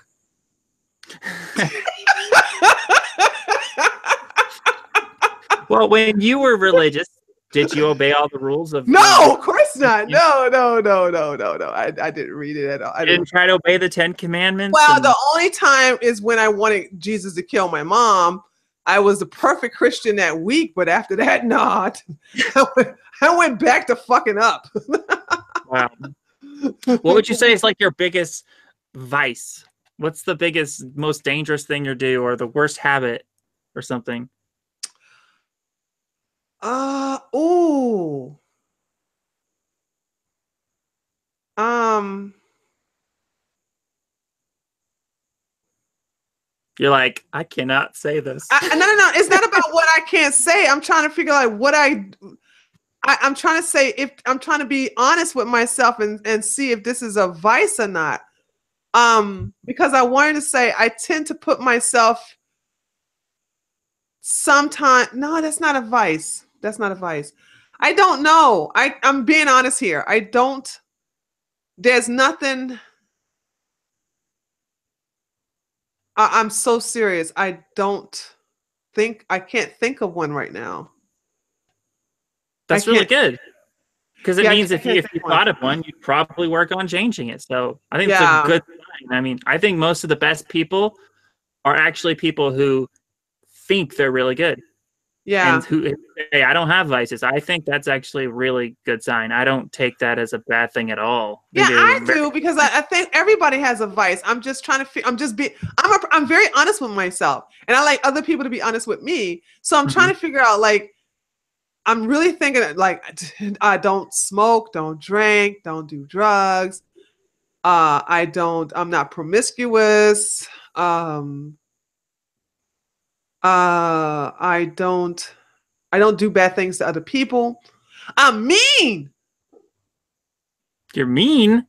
Well, you saw how mean I was to you today. You're not mean. You're nice to me. I know. I blocked you. Remember, I was like, you fucking troll. Oh, yeah. I'm mean. Right. That's a vice, isn't it? I didn't sense that was from meanness. I sensed it was from, like, kind of not wanting to be corrected or something, or no, I thought like you was trolling me. I was like, you literally thought I was a troll. Yeah. I was like, get off my fucking Twitter. Block. And then Devin said, no, he's for real. He's not a troll. And then that's when I unblocked you. And then I saw how you were so sincere in this rhetoric. I said, dude, I got to talk to you on live stream. You down? And when you said yes, I was so happy, because I was like, oh, cool. I get to have a conversation with somebody, you know, because a lot of people run away from me when I was like, you know, give me your arguments on live stream. And a lot of people run away. Oh, really? Yeah. Wow. Well, you know, if meanness is your worst vice, I consider that a plus. I like meanness. Yeah. No, I do. I like Tinkerbell. You know, Tinkerbell's has that kind of mean, is she? But she kind of has that temper. You know, she gets angry. She gets all judgmental. I like that. I love when people are honestly mean or temperamental or something. I like that. Very honestly mean, honey. Let me tell you something. Yeah, I love it. I never seen Tinkerbell mean, angry. Well, I've seen her irritated in Peter Pan, but not. Wow, she can get mean. If you watch the new Tinkerbell movies, she gets mean. Okay. Oh yeah. All right. It's real good. Before we go, do you want to entertain any questions from the chat? They have been very. One person thought that somebody in the chat, you're gonna love this, thought you was 23 years old. Really? Yeah, because when I said you're 30, it was like, oh my God, I thought he was 23. So I guess you know, whatever you're doing, even though I think it's crazy, it's working for you. Peanut butter. Huh? Peanut butter. What about peanut butter? A lot of peanut butter in my diet helps me stay young and youthful. You keep telling yourself that. Peanut butter alone is not keeping you youthful. And it's cheap. Blessed are the poor. You know what?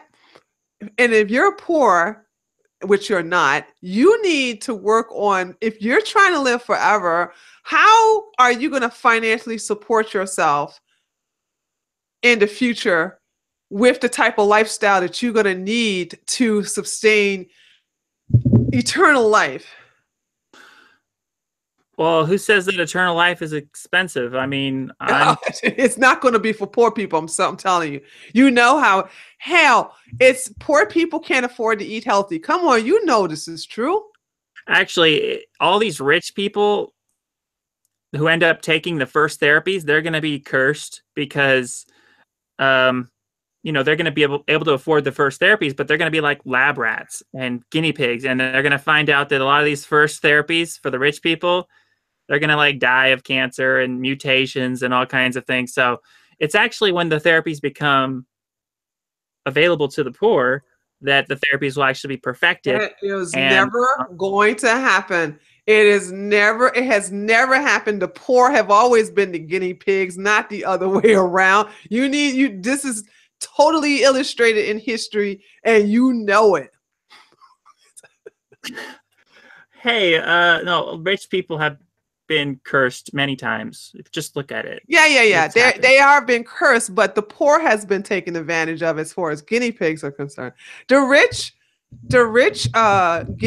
get their just due, but when it comes to guinea pigs, it's the poor who are experimented on, not the rich.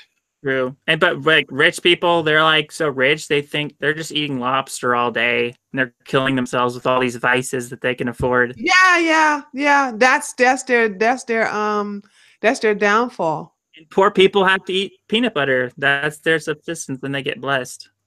Here's a question from Mark. Mark says, "What do you think free healthcare is for?" Free healthcare. Yeah, that's his question. You guys, if you have any questions, I'm against free healthcare for the most part. I'm a capitalist when it comes to healthcare. I think the rich should be able to afford the best healthcare. Yeah, I guess. But that's the reason why I'm asking. I agree with you 100%. I feel the same way. But this is why I'm saying, what are you doing to financially prepare yourself for that? Because you can't be poor. You think you're going to take, you think you're never going to need healthcare. Is that why you're not preparing? Oh, what I'm going to do? Oh, I'm just going to make a bunch of money on Patreon.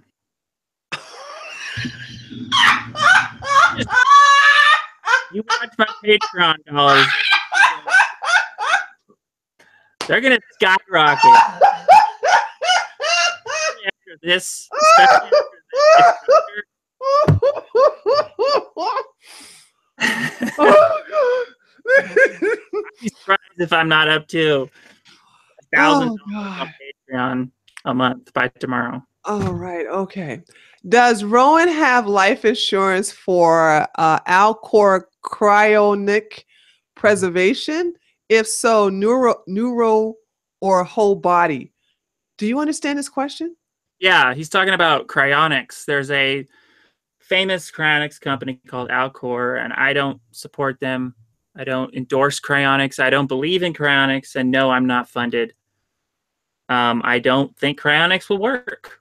I think it's a waste of money, and I think people who invest in cryonics would be much wiser to invest in just healthy diet and different things you could do with that money that's going to increase your chances of living forever.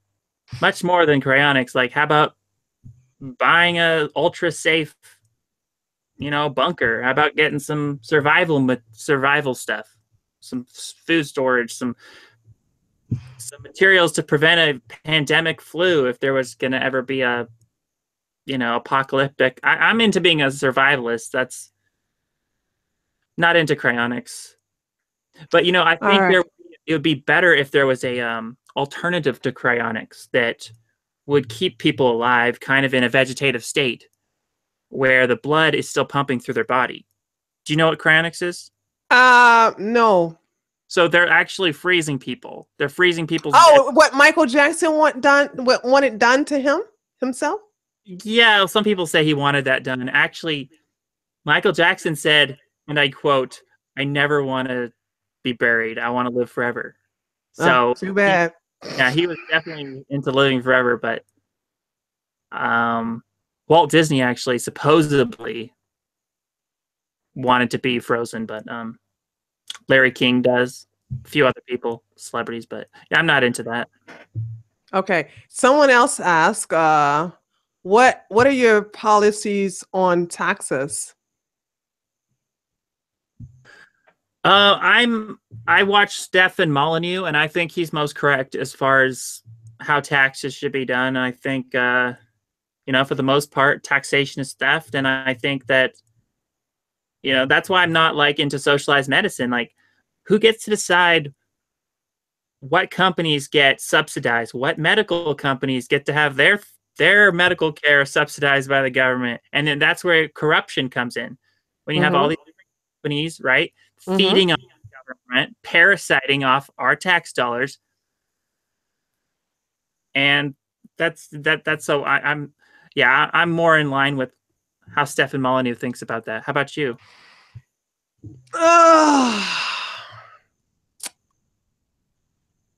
I don't believe that the job creators should be heavily taxed. They could probably pay the lowest tax because they provide the income for a lot of poor and middle class people. And I, this is going to make me sound like a true Republican, but yeah, I think those who have the, actually, this makes me sound very mean, but those who have, I don't believe the more kids you get, the less taxes you have to pay. I think you have to pay the most taxes. If you can't afford it, because I think we have too many people who are having kids without taking financial responsibility for the fact that they're not being able to provide for them adequately. Absolutely. How do you like what Trump is doing with taxes? Do you think he's... I love it. I love my president. Me too. I love my president. I sure do. Okay. Somebody is asking, what do you think of MGTOW? I think MGTOW makes a lot of good points, and I know a lot of people are just so quick to bash them. No, not everybody. I say MGTOW is a place you go, you heal, you learn, and you move on. You don't stay there for the rest of your life. You know, the one thing with MGTOW is I think that they have this saying like all women are like that, and so I think that they run the risk of applying their philosophies too broadly to all women. That hashtag all, that never works. Yeah, and there are very good women out there, and there's a lot of crappy guys. So I think they need to be more fair and balanced as far as like, you know, like there's good guys, there's good girls, and don't just blanket statement, you know, all these negative things on all girls. Like, no, a lot of girls are good. There's good girls out there. So yeah. All right. So we're gonna have one more question, guys, and then we're gonna basically close. You know what? I fairly love this. This was totally not what I expected. So I just want to say that because I was interested in hearing your views. I really was. And I wanted to basically listen to how you was going to talk about the fact that, oh, okay, we're living forever, and listen to your argument about living forever. And, you know, your arguments were so far pretty good. I just still think that they're unrealistic. But for your sake, because you said that you don't want to be in a vegetative state when you live forever. But if you were in a vegetative state, as long as you're alive, that's cool for you. Yeah, because as long as I'm alive, there's a potential to, you know, restore me to health and make me live forever. Like, I don't know. The whole thing is, I think that if we don't live forever, I have a kind of bleak view that's like life is meaningless if we don't live forever. So that's just kind of, I'm like, I have to live forever, you know, in order for my life to have meaning. It's not an option. I don't think it's mentally healthy to be obsessed with this. Hold on, I got one more question. The question is, if he managed to live forever, what will he do when there are only black holes left in the universe?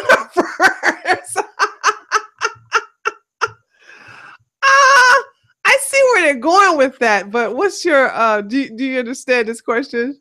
Yeah. Well, I'm saying like so when people always talk about the black hole, the heat death of the universe, and how much I'm always like, look, how do they know how the universe is going to change in that amount of time? Like they don't know that the universe is just going to be a bunch of black holes, and like it's a lot of scientific, elitism and saying like they know and the scientists are right, and like the scientists don't know. Like, look, scientists have been wrong a lot, and like we could even potentially fix the heat death of the universe if there was going to be a heat death or some disaster or the Earth gets sucked in the black hole or something. We could fix all that. Okay. Now, someone said, if this guy could live forever, what would he do for eternity? I would judge people for eternity. Oh, God. Would you really? I would. I get a lot of fun out of judging people. If you go to my YouTube channel, there's all kinds of videos where I'm literally just judging people. And like, it's really fun. I hope everyone should try it. Go and judge people. We all judge people, but you making a video out of this? I should be a hypocrite because I judge too, but I'm making it in a video. Like I did a live stream and I judged the United Kingdom for banning a advertisement depicting women, happy white women in the kitchen cooking for their husbands. But okay. Let me get to another question. Would he be okay to be transferred into I talked about that earlier, Mark. I'm going to read the question out loud. I talked about this earlier.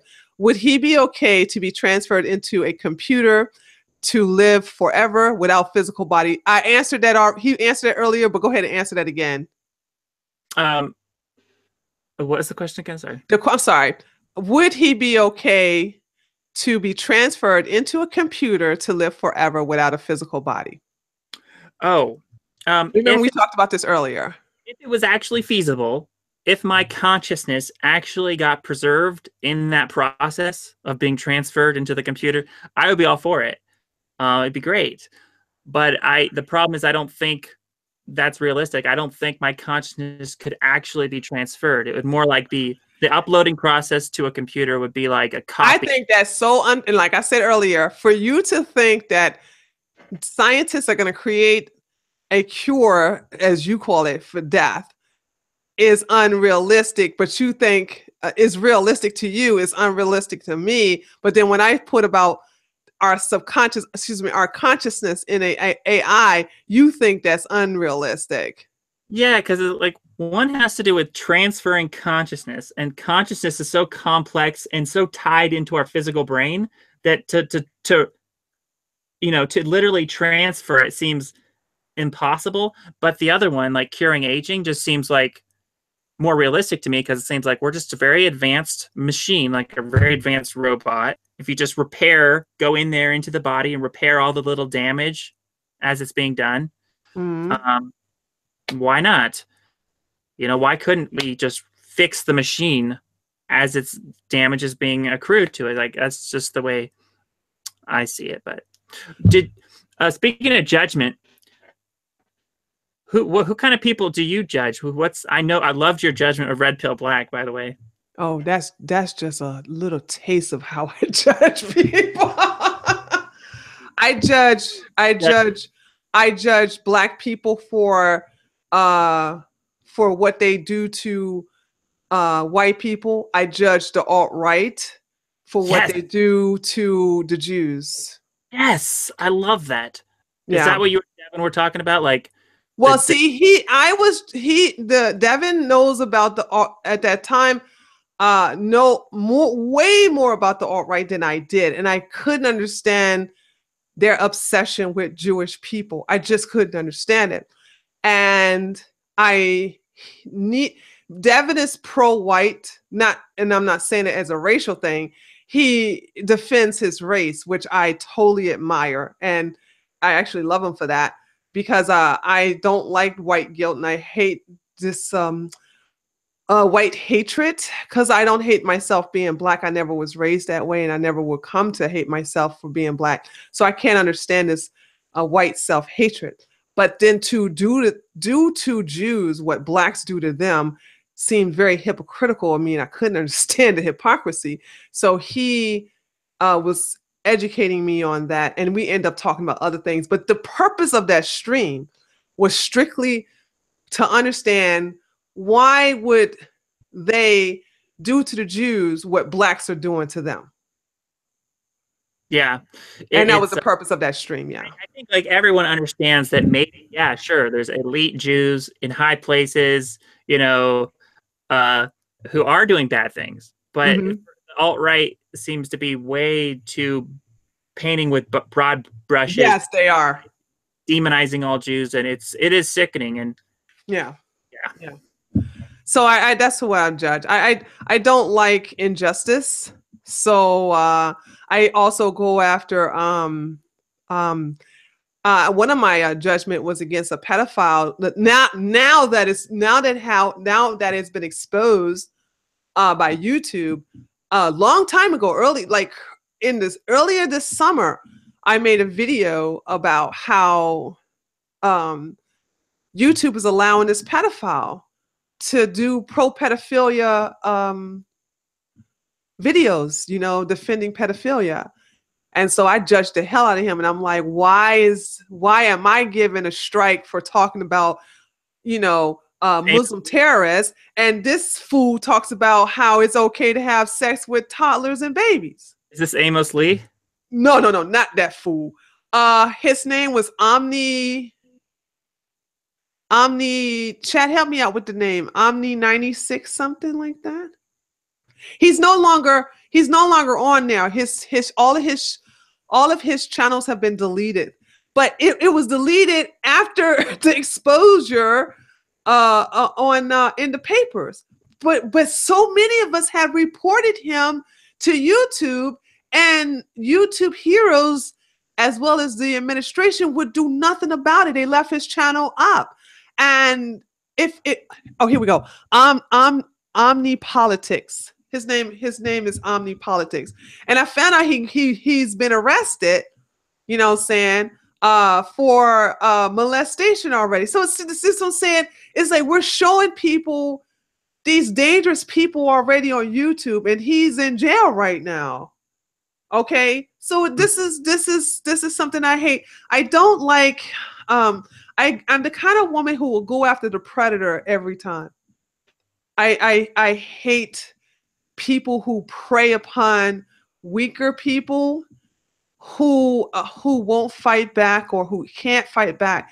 That goes for children and women, and also unfortunately dealing with certain type of ethnic groups. So that's how I've always been. That's just part of my life, you know. Good for you. Do you have anyone else in your sights as who's the next person you're gonna judge? Hold on. I think I do. I do individual, but I can't reveal it yet because I'm still investigating him.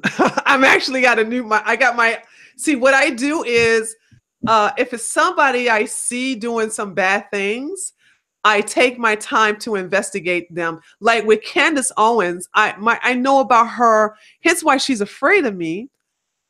I know her in and out because I spent 3 weeks investigating her. I know about her upbringing.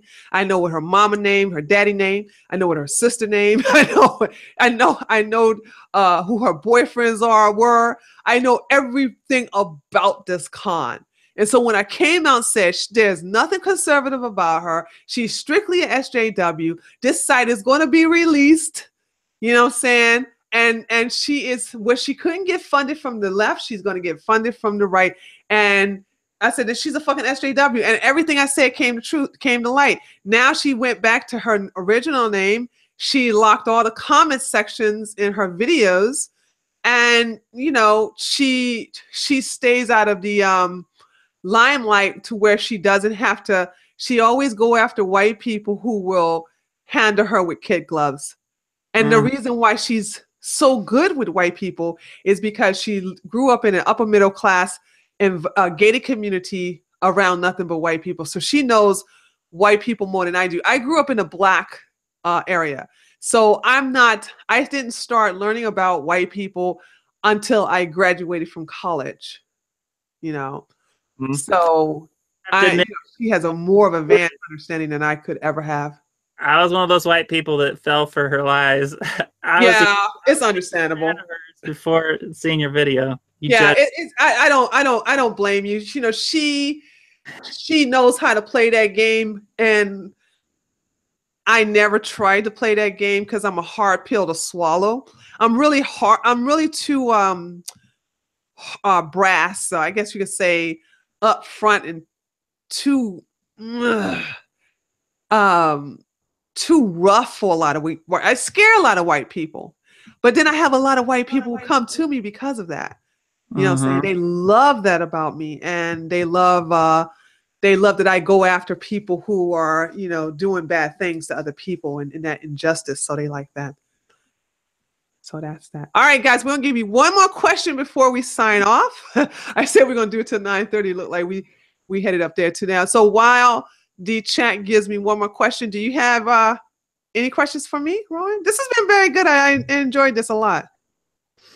My question for you is, what's the biggest problem in the world? Obviously, I think the biggest problem is death. What's the biggest problem, you know, that you see in the world? Self-hatred. Self-hatred. That's a good one. When you love yourself, you wouldn't allow people to do things to you. You wouldn't allow people to talk to you in a certain way, including family members. You wouldn't turn the other cheek so easily when somebody backstabs you. When you love yourself a lot, you don't put up with a lot of shit. You teach people how to treat you, and you don't care if they don't like it in return. You don't try to be a part of the fan club. Like, I don't care if 1 million people are fans of Tree of Logic because I do what they want to be done. If you either like me for where I am, and if you don't and try to change me, then I'm gonna tell you to kiss my ass and fuck off. But some people crave the love and attention from strangers, and they crave that acceptance because they don't accept themselves. They crave external love from other people because they don't love themselves. They crave outside themselves what they don't even supplement to themselves. So if you have self-hatred, you look for false love in other people to validate that you are worthy to be here. You're worthy to be a part of their lives because for some reason you think inside your subconscious or conscious mind that you don't belong here. You're not worthy of anything. But you can always tell people a big difference between who loves themselves and who don't.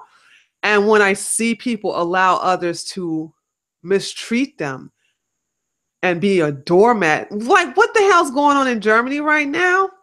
Nothing but self-hatred. Nothing but self-hatred. You know what I'm saying? Yeah. You're right. It's like I always say people who hate themselves punish themselves. Yeah, we end up punishing ourselves if we hate ourselves. And that's like, yeah, that kind of is what Germany is doing, right? Okay, here's one last. I like this question for you, because your logo is you're the Black Wonder Woman superhero. Yeah. If you could have any superpower, what would it be and why? Ooh, damn it! It's a fucking good question. What superpower? I guess it would be flying, like Superman. I guess the power to fly. I like that. Where'd you fly? I can fly anywhere. See, there's no limit when you can fly. Where would you fly first?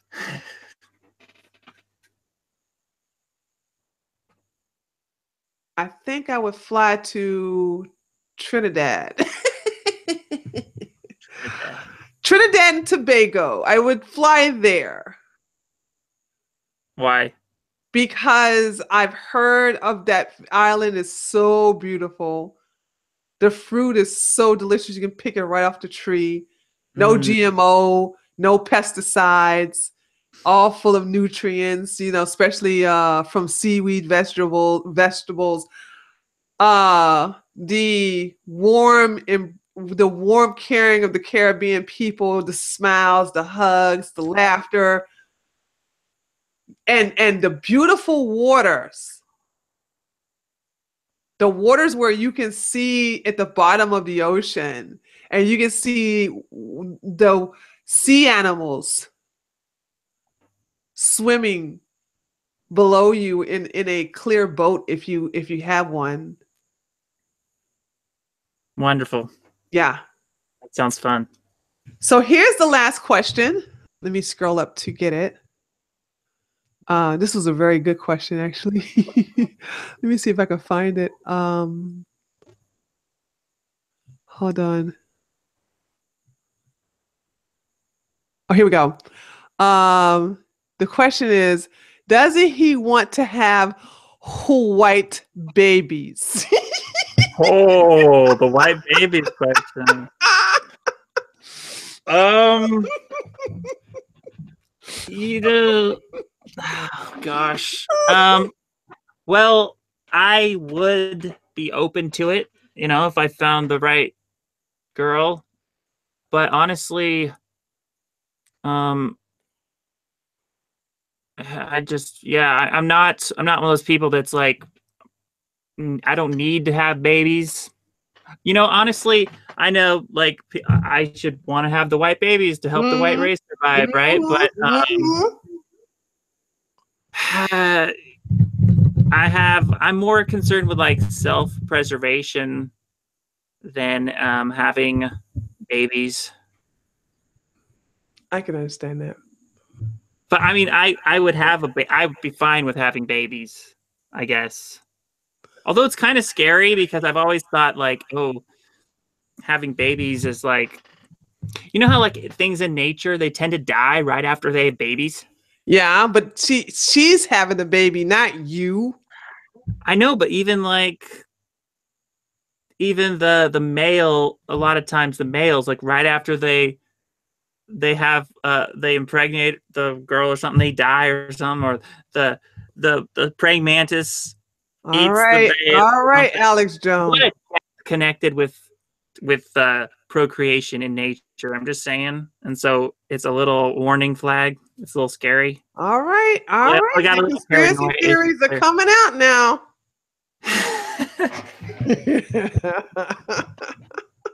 But everyone else, go have white babies. Yeah. Help the white race survive. Because if we become a minority, that could be dangerous. That would be awful. It'd be bad for my eternal life if white people became minority. And it would be bad for my lifestyle. It would be so horrible for my lifestyle. So we need to make sure. Well, why don't you donate your semen to the? Oh Lord, are you gonna say something about how that's not sanitary or something like that?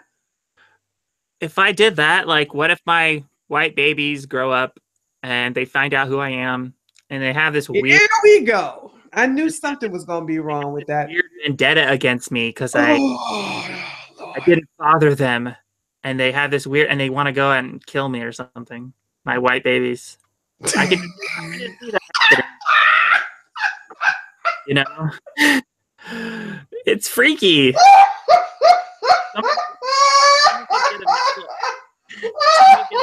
Illness. Like, you didn't stick around, and then they come to my house with the gun.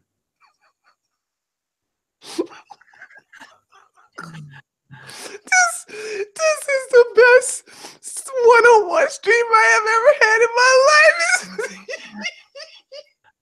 That's a reasonable concern. I've watched enough movies. Children get weird vendettas against their parents for no reason. Oh, God.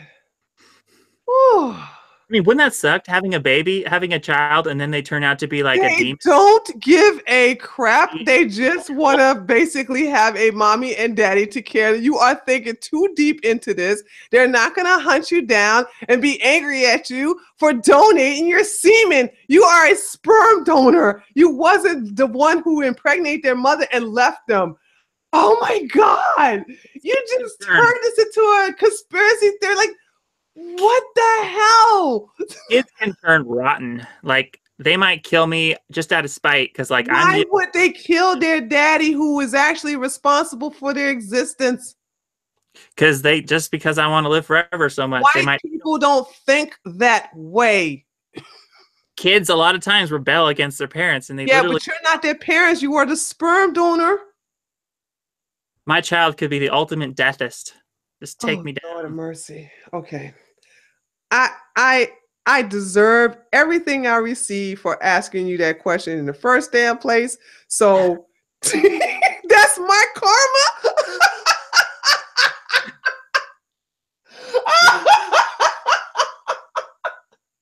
I will do it again. Oh God. Well, I will definitely promote this stream on my Twitter. I want to thank you so much. I'm going to make sure that when I can disconnect, I'm going to put your YouTube channel in the description box. And so, Taters, please check him out. Eternal Life Fan. I will definitely put the link to his YouTube channel. He also does a lot of pro health and other things. He doesn't always, from what you just told me now, please correct me if I'm wrong, you don't do all forever living videos. You do things to enhance your life, to sustain your life for longevity, things like that. So I think your channel probably is health conscious based. So yes. I support that, and I all connected, living healthy in order to live forever. Yeah, so that's cool. So I'm gonna tell you guys check them out, and thanks for joining me at this impromptu Google Hangout. Wow. Thank you. This has been very fun for me. This is so much fun, and it's been so funny. And you were just as I thought. Now that I realized you wasn't a troll, I was like, okay, this is going to be a fun stream. So thank you for accepting my invitation. And perhaps we'll do this again in the future. Yes. And may you live forever. And may you live forever too. You have to live forever.